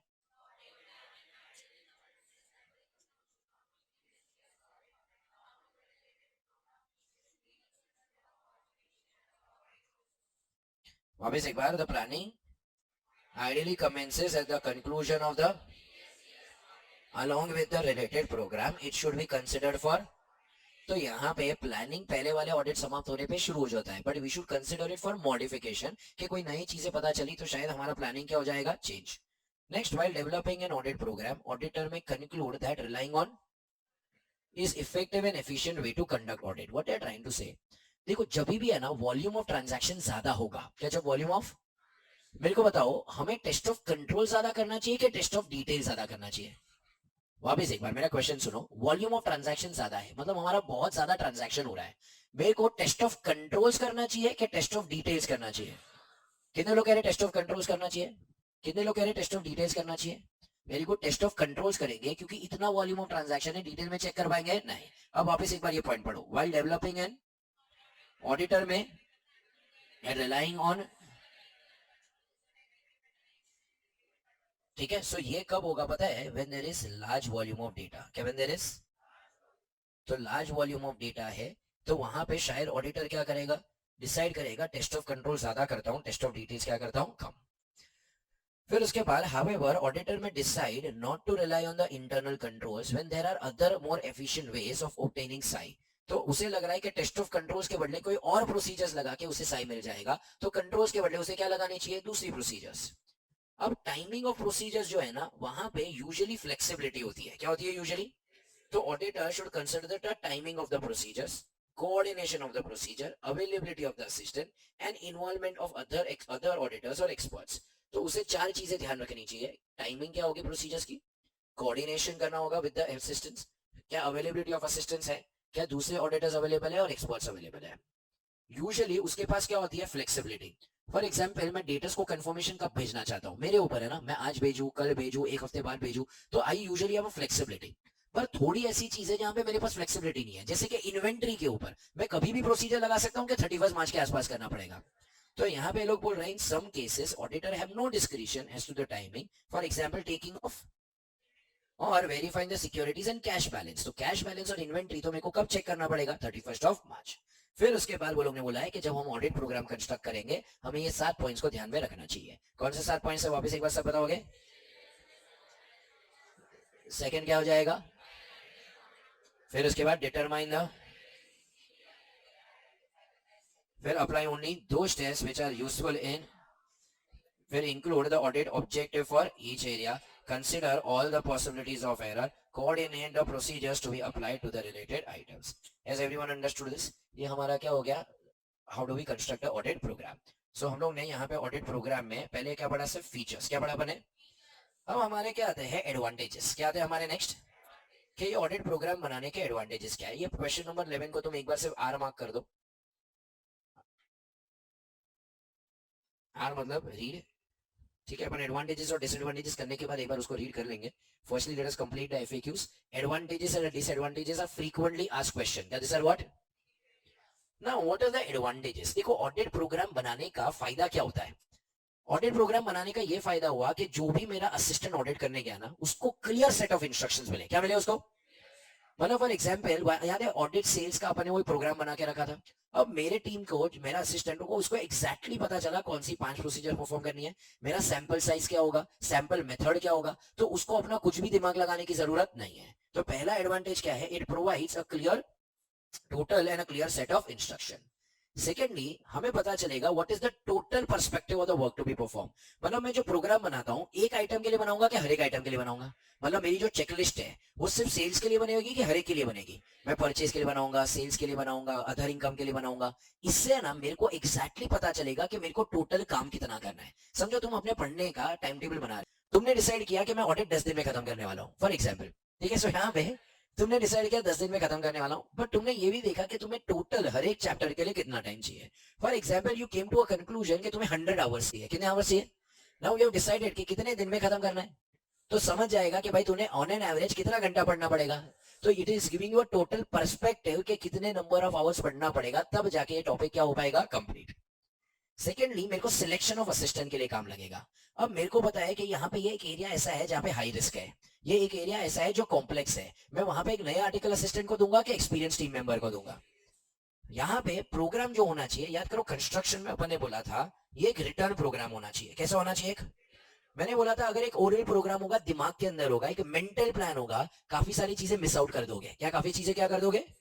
तो ये नेक्स्ट पॉइंट वही बोल रहा है, पढ़ो यहाँ पे से। Without a work which work is necessarily to be carried out on the basis of some, in such cases there is a danger of ignoring or overlooking certain books and records. Under a properly framed program such danger is significantly less and the audit program can be proceeded systematically.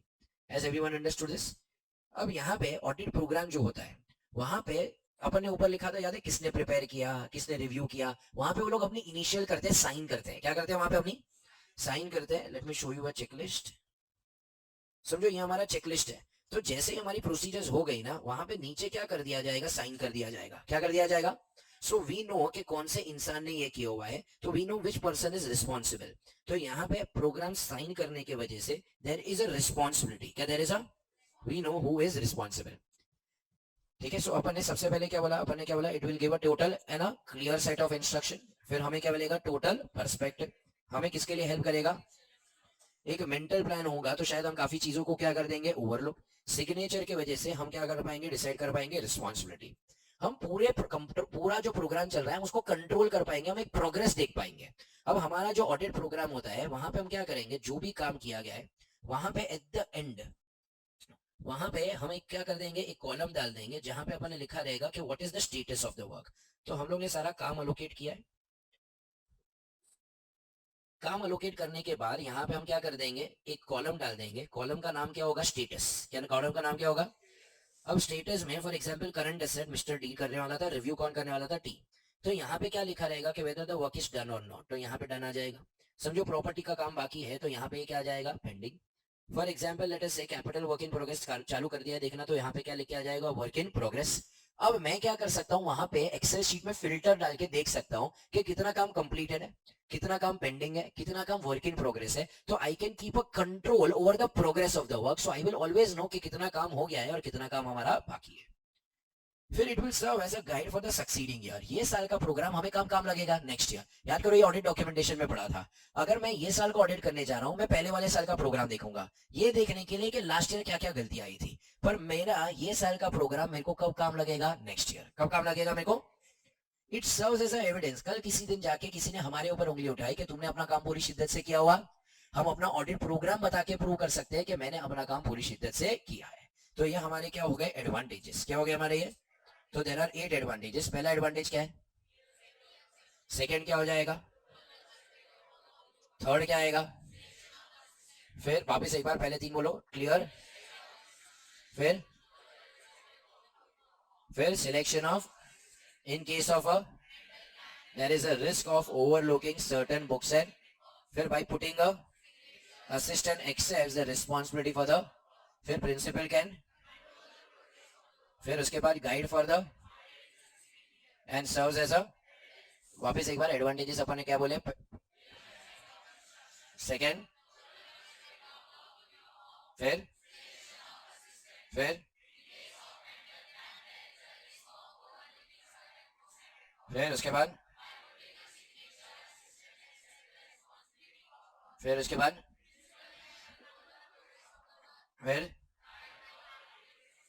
फिर उसके बाद, समझा यहाँ तक? ये हमारे क्या थे, एडवांटेजेस। जैसे हमारे एडवांटेजेस है वैसे ही हमारे क्या आएंगे। तो सबसे पहला वहां पे डिसएडवांटेज क्या है कि काफी बार है ना ये काम बहुत मैकेनिकल हो जाता है। क्या हो जाता है? मैं पॉइंट नंबर 1 और 2 को है ना दोनों को साथ में बढ़ा रहा हूँ। तो काफी बार है ना ये बहुत मैकेनिकल हो जाता है, ये बहुत रिजिड या इनफ्लेक्सिबल हो जाता है। मतलब समझो एक बड़ी कंपनी, लिस्टेड कंपनी का ऑडिट हो रहा है, हर एक आर्टिकल असिस्टेंट को अपना काम दे दिया गया है कि भाई तेरे को ये चेक करना है, तेरे को वो चेक करना है, तेरे को क्या प्रोसीजर्स परफॉर्म करनी है। अब समझो फॉर एग्जांपल लेटर से समझो मोनिश को वहां पे बोला गया परचेज चेक करना है। क्या चेक करना है? फॉर एग्जाम्पल भाविक को बोला गया रिसर्च एंड डेवलपमेंट चेक करना है। मोनिश को कुछ पता नहीं है कि रिसर्च एंड डेवलपमेंट में क्या हो रहा है, भाविक को कुछ पता नहीं है कि परचेस में क्या हो रहा है, कि कौन क्या चेक कर रहा है, कैसे चेक कर रहा है। सब अपने अपने हिस्से का एक एक छोटा छोटा एलिमेंट चेक कर रहे हैं। अब ये ना मैकेनिकल हो गया। क्या ये क्या हो गया? सी मोनिश को पता ही नहीं है कि भाई वो क्यों चेक कर रहा है, व्हाट इज द रिस्क, उसका एंटी ज्यादा होना चाहिए, कम होना चाहिए। उसने कुछ दिमाग नहीं लगाया। उसको मैंने बोला था कि भाई ये 5 प्रोसीजर्स परफॉर्म करनी है, this should be the sample size, तेरे को जो भी एविडेंस मिलेगा बता। तो उसने कुछ भी दिमाग लगाया क्या? नहीं। तो ये मैकेनिकल हो गया। क्या ये होगा? ये और लॉट ऑफ टाइम ये इनफ्लेक्सिबल हो गया। मैंने भाभी को बोला तेरे को रिसर्च का चेक करना है, अब वहां पे गया तो उसके पास रिसर्च के इनवॉइसेस रेडी नहीं थे। वहां पे रिसर्च के लैब में भाई कुछ ना कुछ और काम चल रहा था, management could not provide him all the data. पर उसको क्या बोला था, तेरे को सिर्फ क्या चेक करने का है? रिसर्च। तब तक के लिए शायद मेरा रिसोर्स आइडियल रहेगा। क्या मेरा रिसोर्स क्या रहेगा? तो प्रॉब्लम ये है कि ये प्रोग्राम बहुत मैकेनिकल होता है, रिजिड होता है, इनफ्लेक्सिबल होता है। तो यहाँ पे काफी सारे लोग इसका फायदा उठाते हैं। क्या काफी सारे लोग किसका क्या करेंगे? अब हम जब ऑडिट के लिए जाते थे, हमारा एक क्लाइंट था जो लैमिनेट्स बनाता था। लैमिनेट समझता है? जो ये सनमाइका लगती है ना वो।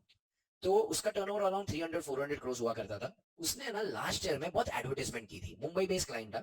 उसने क्या किया था, अपने जो भी सारे टीवी के एक्टर्स होते हैं ना, वो सारे टीवी के एक्टर्स को ले लेके उसने बहुत ब्रांडिंग की थी और एडवर्टाइजमेंट किया था। तो based on the last years advertisement, ये सारा एडवर्टाइजमेंट को चेक करने के लिए ना 12 दिन अलोकेट किए थे। कितने दिन? पर लेकिन उसने लास्ट ईयर एडवर्टाइजमेंट कर लिया। उसने सोचा कि भाई अच्छा खासा एडवर्टाइजमेंट हो गया, अब मेरे को ये साल ज्यादा एडवर्टाइज करने की जरूरत नहीं है। दिस ईयर एडवर्टाइजमेंट ना के बराबर था। इस साल एडवर्टाइजमेंट चेक करने के लिए सिर्फ 2 दिन की जरूरत थी। पर इस बार जिसको एडवर्टाइजमेंट, हमारा एक कलीग था, उसको एडवर्टाइजमेंट चेक करने के लिए कितने दिन दिए गए? 12। भाई साहब फुर्सत से जो दिन 2 दिन में हो सकता था, उसको कितना लगाया? ठीक है, because after a point of time है ना, हम जब नया नया टेकरशिप जाते हैं ना, अपने को एकदम मोटिवेशन होता है कि भाई कुछ नया सीखेंगे, फाड़ के रखेंगे, क्रांति लाएंगे, ये सीखेंगे वो सीखेंगे। फिर धीरे धीरे पब्लिक औकात पे आ जाता है। कैसे इंटर सी का पहला लेक्चर कैसा था कि अब से तो मैं रोज रिवाइज करूंगा, घर पे जाके सब चीज करूंगा। अब कारों का टेस्ट भी बोला है तो भी पब्लिक ने इज्जत से कुछ पड़ा उड़ा नहीं है। तो वहां पे आर्टिकलशिप में थोड़ा थोड़ा अपन इज्जत से करते हैं, फिर बाद में धीरे धीरे मोटिवेशन जाता है। तो उसको क्या था, मेरे को कुछ सीखने का इच्छा नहीं है, मेरे को जो सीखना था मैं सीख गया। अब मैं सर को जाके बोलेगा कि एडवर्टाइजमेंट 2 दिन में हो गया, वो मेरे को कोई और काम चिपकाएंगे। तो भाई साहब दिन का एक एक 2-2 बिल चेक करता था, जो 2 दिन में हो सकता था उसको उसने कितना दिन लगाया? 12 दिन। और वहां पे कुछ नहीं करता था, रोज वेलापंती कर। हमारे वक्त है ना नेटफ्लिक्स नहीं करता। वो भाई साहब ट्रेन में ट्रैवल करते करते शेयरेट, शेयरेट ऐप पता है?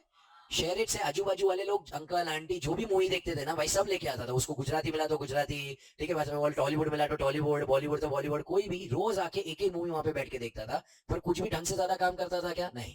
तो जो इनएफिशिएंट असिस्टेंट है वो इसका क्या उठाएंगे? फायदा। ऑल्सो अगर ये बहुत रिजिड है तो काफी बार है ना जो एंटरप्राइजिंग असिस्टेंट है, जो इनएफिशिएंट नहीं है, शायद वो भी है ना इनिशिएटिव नहीं लेगा। फॉर एग्जाम्पल अगर समझो तुमको बोला गया भाई तेरे को जो बोलाया गया ना तो सिर्फ इतना काम कर, कोई और फील्ड में तेरे को दखल अंदाजी करने की जरूरत। तो इन दैट केस वो एंटरप्राइजिंग असिस्टेंट भी शायद इसका फायदा, आई मीन वहां पे कोई कोई चीजें आके बताने वाला नहीं है, बिकॉज उसको बोला है सिर्फ और सिर्फ जितना बोला गया उतना ही काम कर। तो उसके 4 डिसएडवांटेजेस हमारे क्या हो गए? पहला क्या बोला अपन ने? पढ़ो पूरा अंदर का सेंटेंस पढ़ो। The work may become,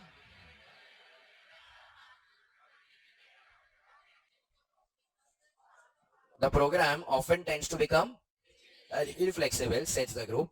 The business में changes operation of conduct, but the old program is still carried on. ठीक है, जैसे कि वहां पे एडवर्टाइजमेंट क्या हो गया? चेंज। ठीक है, कंपनी ने लास्ट ईयर के जितना एडवर्टाइजमेंट किया क्या? नहीं, फिर भी वही सेम प्रोग्राम चले जा रहा है। Changes in staff or internal control may render precaution necessary at points different from those originally decided. हमें पहले लगा था इंटरनल कंट्रोल सही से चल रहे थे तो हमारा रिस्क क्या था? कम, इसलिए मेरा एनटीबी क्या था? कम। पर अब जो कंट्रोल लगाना था वो इंसान ही चेंज हो चुका है। फॉर एग्जाम्पल यहाँ पे काका जब बुक्स दे रहे थे बराबर से दे रहे थे, देते वक्त रिसीट के पीछे नाम लिख रहे थे, पर अब वो काका ही रिप्लेस हो गए, तो वी डोंट नो कंट्रोल बराबर से चल रहा है कि नहीं, पर हम फिर भी वही तरीके से प्रोग्राम चला रहे हैं, तो भाई this is a disadvantage. Inefficient assistant may take shelter behind the program, defend deficiencies in their work on the ground that no instruction the matter is contained therein। तो बोलेगा भाई मेरे को तो जितना बोला गया था उतना मैंने किया, तो यहाँ पे inefficient assistance का क्या उठाएंगे फायदा। A hard and fast program may kill the initiative of efficient and enterprising assistant as well। पर लेकिन अगर मैं कंक्लूड करूं, भले डिसएडवांटेजेस है, ऑडिट प्रोग्राम तो बनना चाहिए।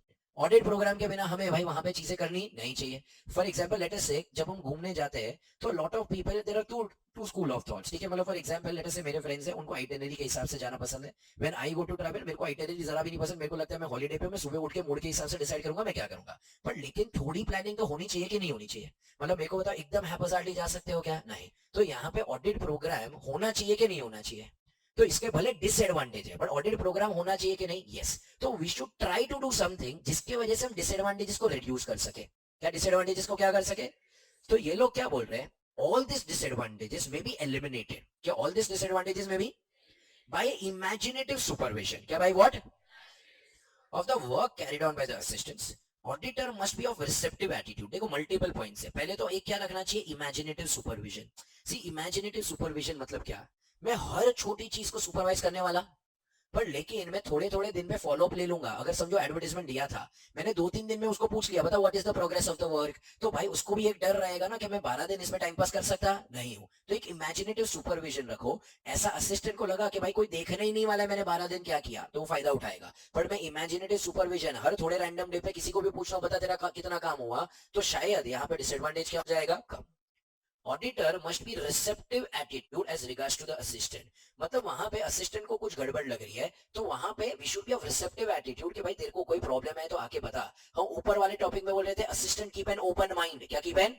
पर लेकिन अगर वो कुछ प्रॉब्लम बता रहे हैं, हम बोल रहे तेरे को जितना बोला गया था सिर्फ उतना ही काम कर, तो क्या चलेगा? क्या नहीं।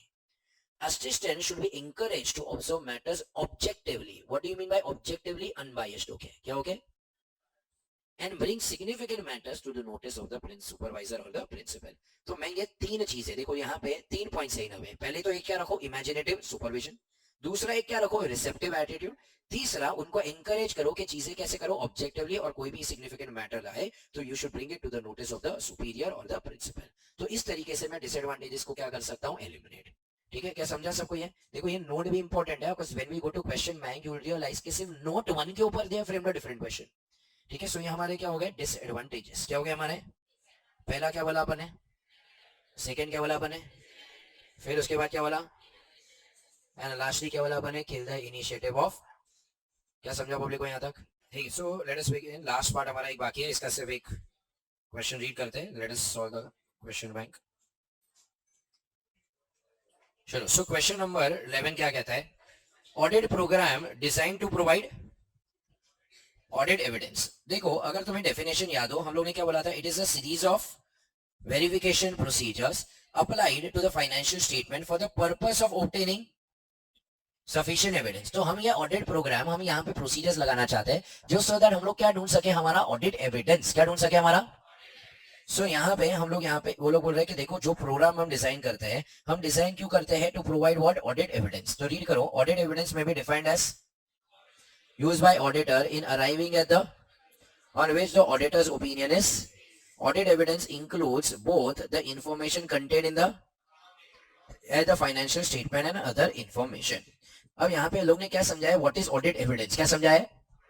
अब ये क्यों तुम्हारे लिए रेलेवेंट नहीं है,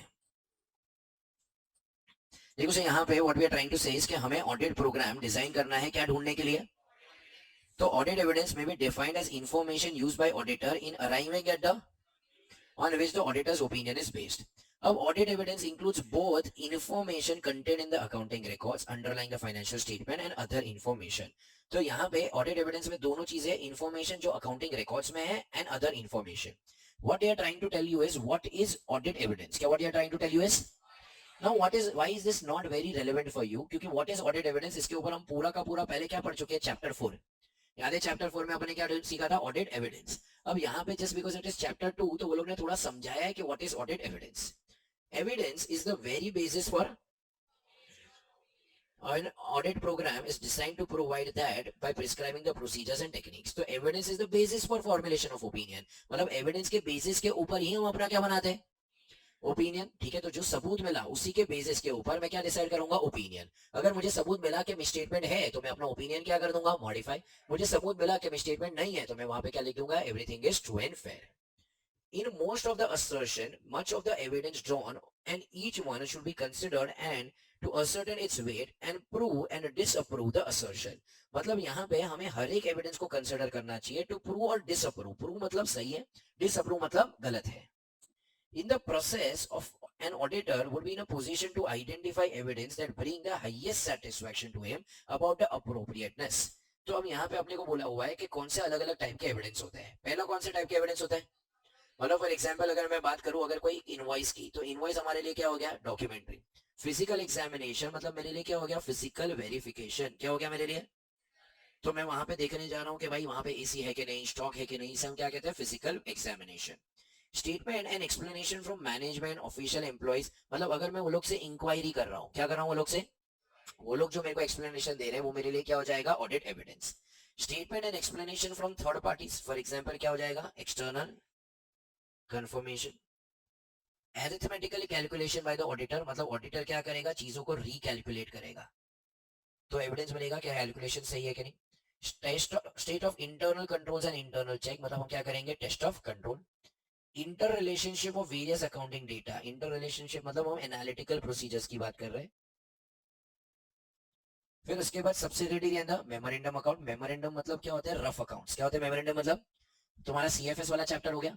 अब मेरे को बताओ वो जो भी एडजस्टमेंट होते हैं मेन अकाउंट्स में बनते हैं कि रफ अकाउंट्स में बनते हैं. फिर उसके बाद minutes, subsequent action by the client and by others. ठीक है, सो ये सारी चीजें हमारे लिए क्या हो गया, ऑडिट एविडेंस. क्या हो गया हमारे लिए, वापस उसी को नीचे को वो लोग ने इलेबोरेट किया है. फॉर कैश इन हैंड हमारे लिए बेस्ट एविडेंस क्या होगा, for investment pledge with the bank, मतलब इन्वेस्टमेंट बैंक के पास गिरवी रखा है तो हम बैंकर्स के पास से क्या ले सकते हैं. For verifying about the book debt, book debt मतलब क्या, डेटर्स. क्लाइंट्स के इनवॉइसेस है, debit note, credit note, monthly account statement send to the customer are all evidence. Some of this are corroborative. Corroborative मतलब क्या, जिससे हमें क्या मिलेगा, sign. Other being complementary. Complementary मतलब ये सब क्या हो जाएगा, additional. In addition, balance confirmation procedure is often researched to obtain greater satisfaction. Balance confirmation मतलब क्या, external confirmation, जो अपन ने कहा हमें पढ़ा 505. Auditor, however, has to place weight on each piece of evidences and accordingly prescribe the priority of verification. It is true that in all cases, one procedure may not bring the highest satisfaction and it may be dangerous for the auditor to ignore any evidence that is available. So what they are trying to say है कि सिर्फ मैं एक evidence के ऊपर भरोसा कर सकता नहीं हूँ, मेरे को multiple चीजें देखनी पड़ेगी.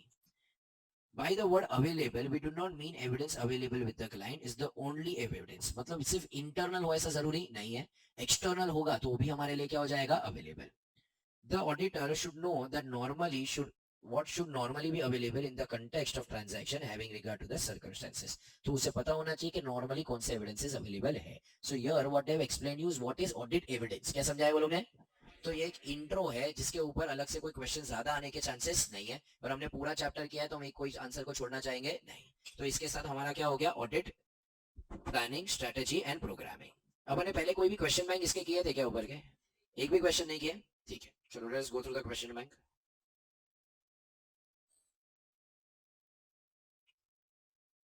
चलो पढ़ो यहाँ पे से. The auditor of is worried as to the management of the key resources to employ. ठीक है, तो यहाँ पे क्या आ जाएगा,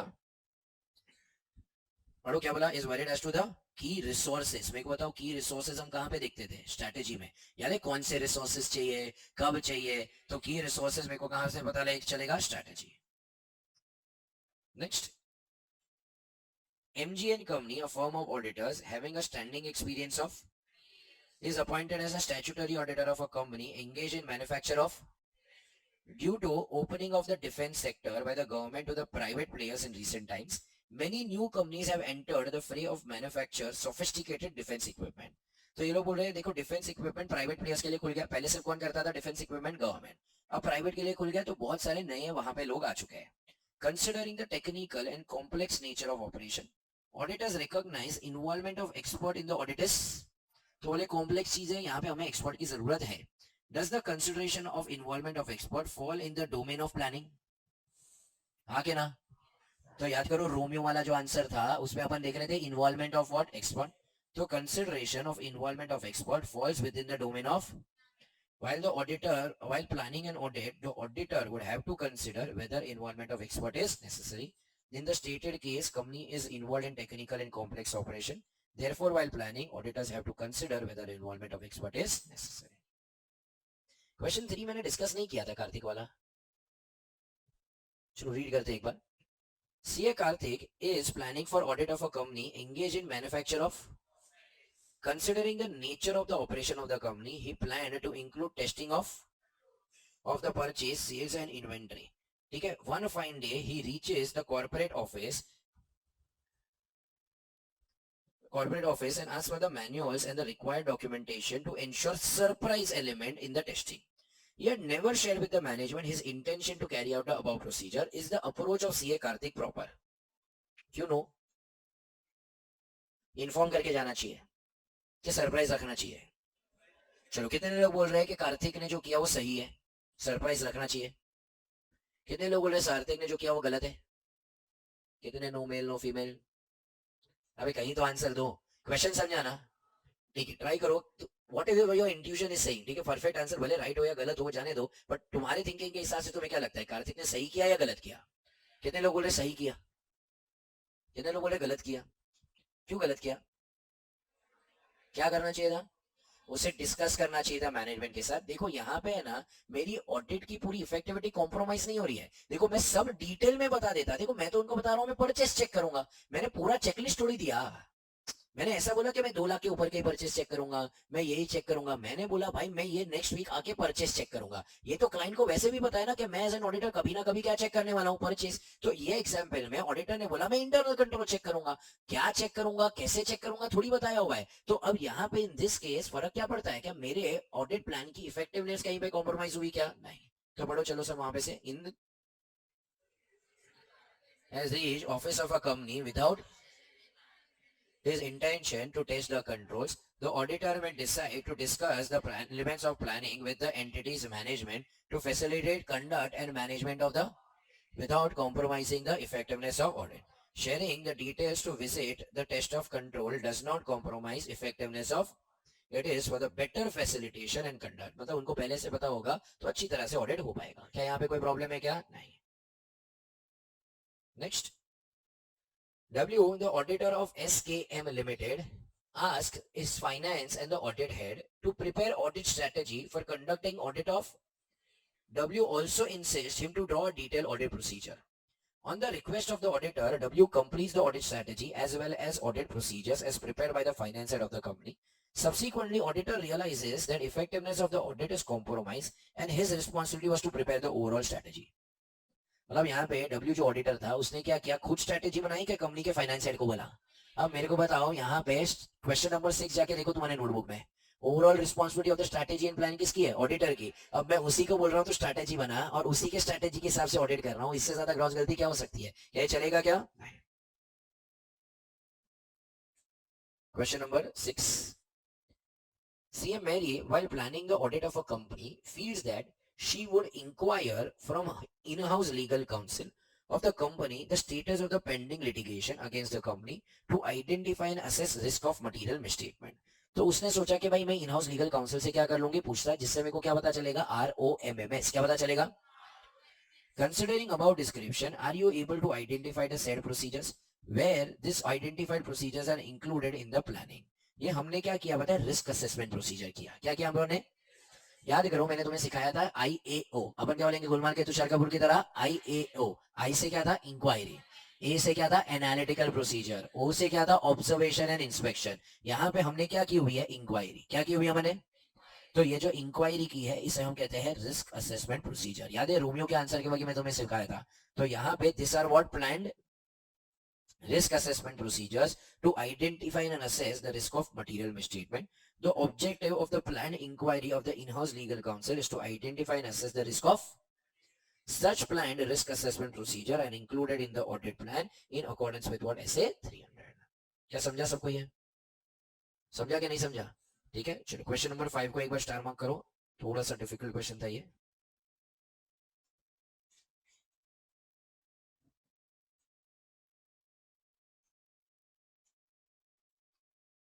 चलो question number 6। See, Shubhendu is the statutory auditor of a social media company. Due to change in the regulation by government, it has become mandatory for to constitute grievance redressal mechanism for users of platform of the company. Failure of to the company with regulations can potentially lead to against the company. Is the above factor to be considered by the auditor while framing the audit strategy? हाँ क्या ना? देखो यहाँ पे in this case company को क्या बोला गया था, कंपनी एक सोशल मीडिया कंपनी है, चेंजेस हो गए यहाँ पे, वो लोग को क्या बनाना पड़ेगा, ग्रीवियंस रिड्रेसल मैकेनिज्म, कि कभी सोशल मीडिया यूज करे उसको प्रॉब्लम हो तो हम उसके प्रॉब्लम्स को रिजॉल्व करें। नाउ अगर ये नहीं किया तो कंपनी के ऊपर क्या आएगी, सिविल एंड क्रिमिनल लायबिलिटी। क्या ये चीज को हमारे अपने प्रोग्राम में डालना चाहिए? Definitely yes. ये क्या हो गया पता है, चेंजेस इन लॉ। क्या हो गया ये? ठीक है, सो यहाँ पे हमें इसको कंसिडर करना पड़ेगा। आंसर पढ़ो, changes in while establishing the overall there has been a change in the applicable to the company. Non-compliance of the same can have implication in the form of civil and such important matters concerning laws and regulation is to be considered by auditor while establishing the overall.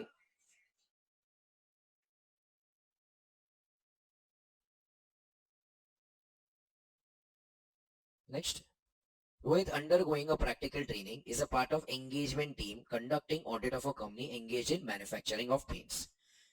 He has been provided with the audit program pertaining to it. Lists out the various items to be checked and verified by him, including invoices, rate list, posting in data's account, correlation with the e-way bills on a sample basis. तो वहां पे लिख के दे दिया गया है भाई, वहां पे चेकलिस्ट में क्या क्या चीजें करनी है.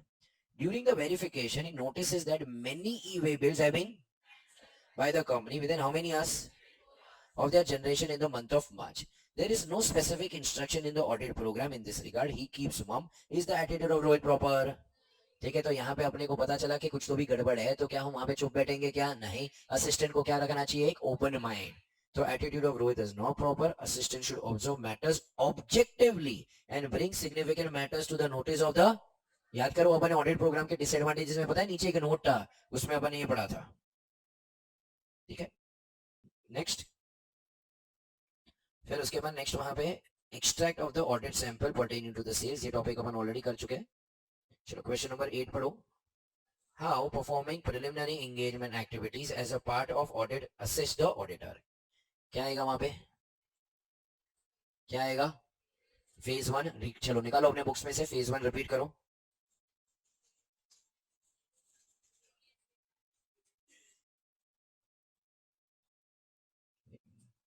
ठीक है, फेज 1 में अपन ने क्या था, 3 स्टेप. पहले अपन क्या चेक करेंगे, सीएसआई. सी से क्या आएगा, फिर उसके बाद एस से सिग्निफिकेंट मैटर, और आई से क्या आएगा. ठीक है, next question number 9. Discuss how an engagement partner ensure that the firm complies with the relevant ethical requirement. तो याद करो फेज 1 का सिर्फ कौन सा आएगा, स्टेप 2. स्टेप 2 सिर्फ किसके साथ डील कर रहा था, एथिकल रिक्वायरमेंट. तो वहां पे देखो आइडेंटिफाई करो थ्रेट्स टू इंडिपेंडेंस है. फिर उसके बाद कोई ब्रीचेस होगी, उससे भी हमें क्या पता चलेगा, थ्रेट्स टू इंडिपेंडेंस. और थर्ड पॉइंट वहां पे क्या था, उसे एलिमिनेट करो, या तो क्या लगाओ, सेफगार्ड. नहीं तो हमें क्या कर लेना चाहिए, विड्रॉ.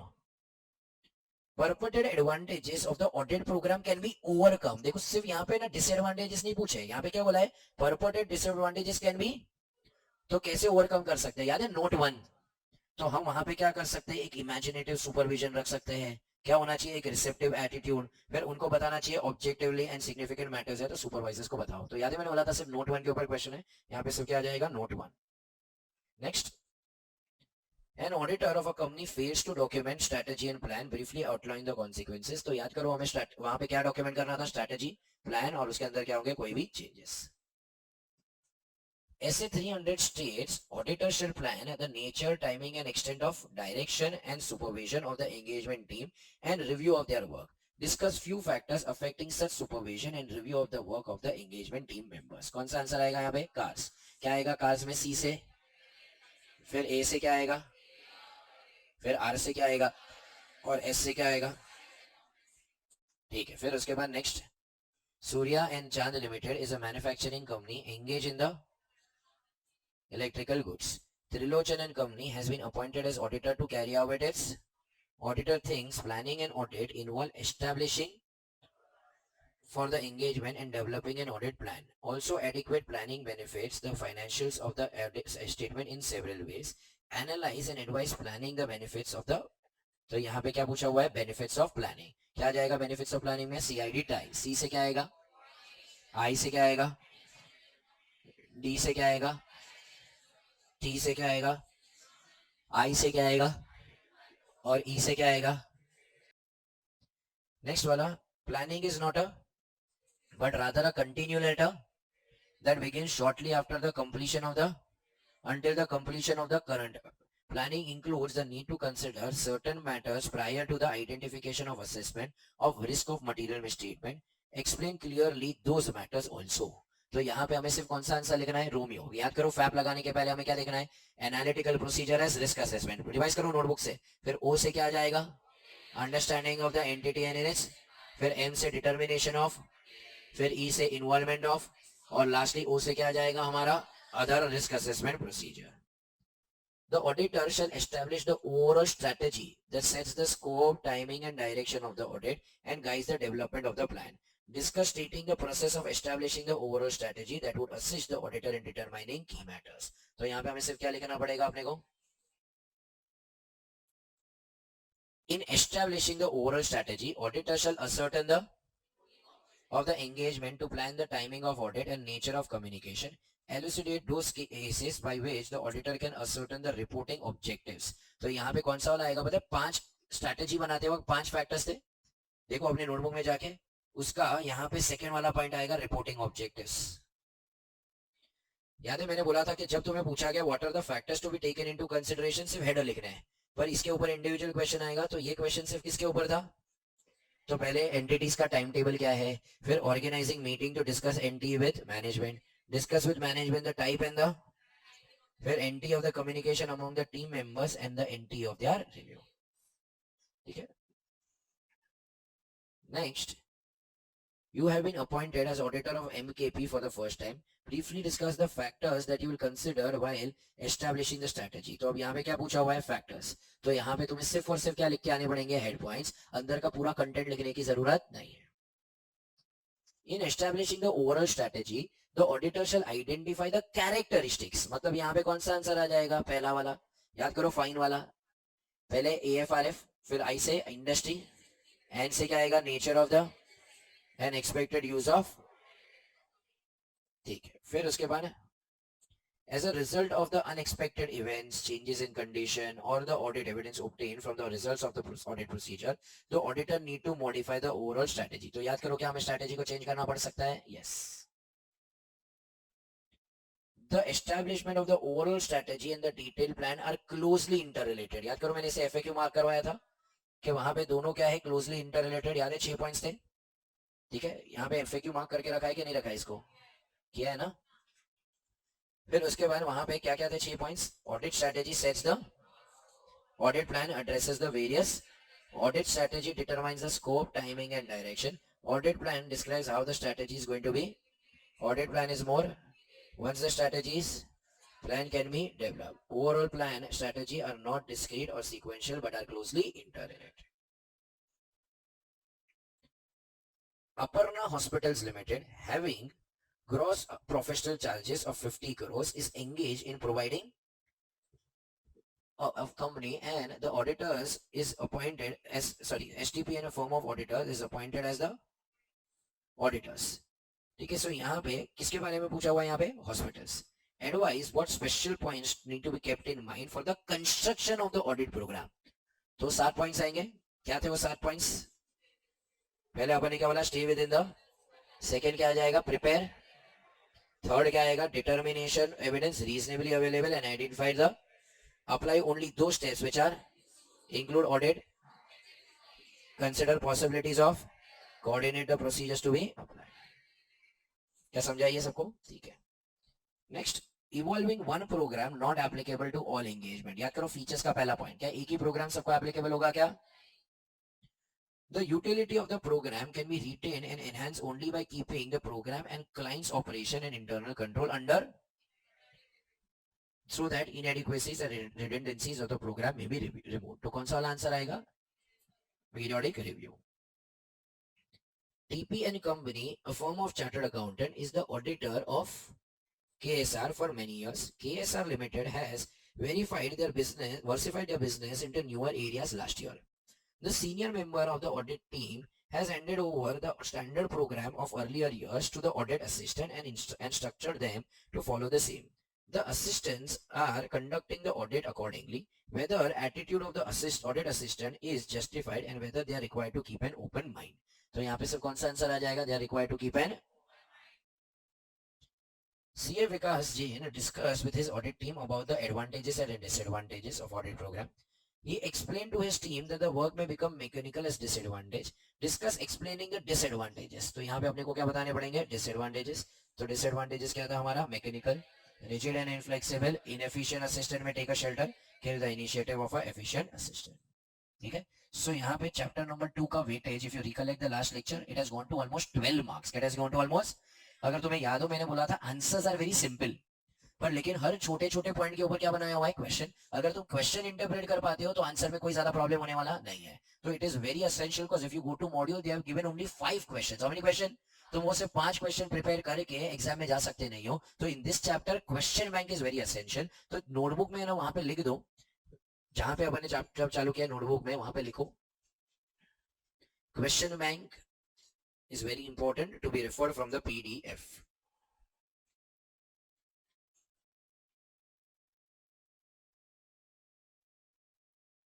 Done everyone? ठीक है, चलो. सो ये हमारा क्या हो गया? Chapter number 2.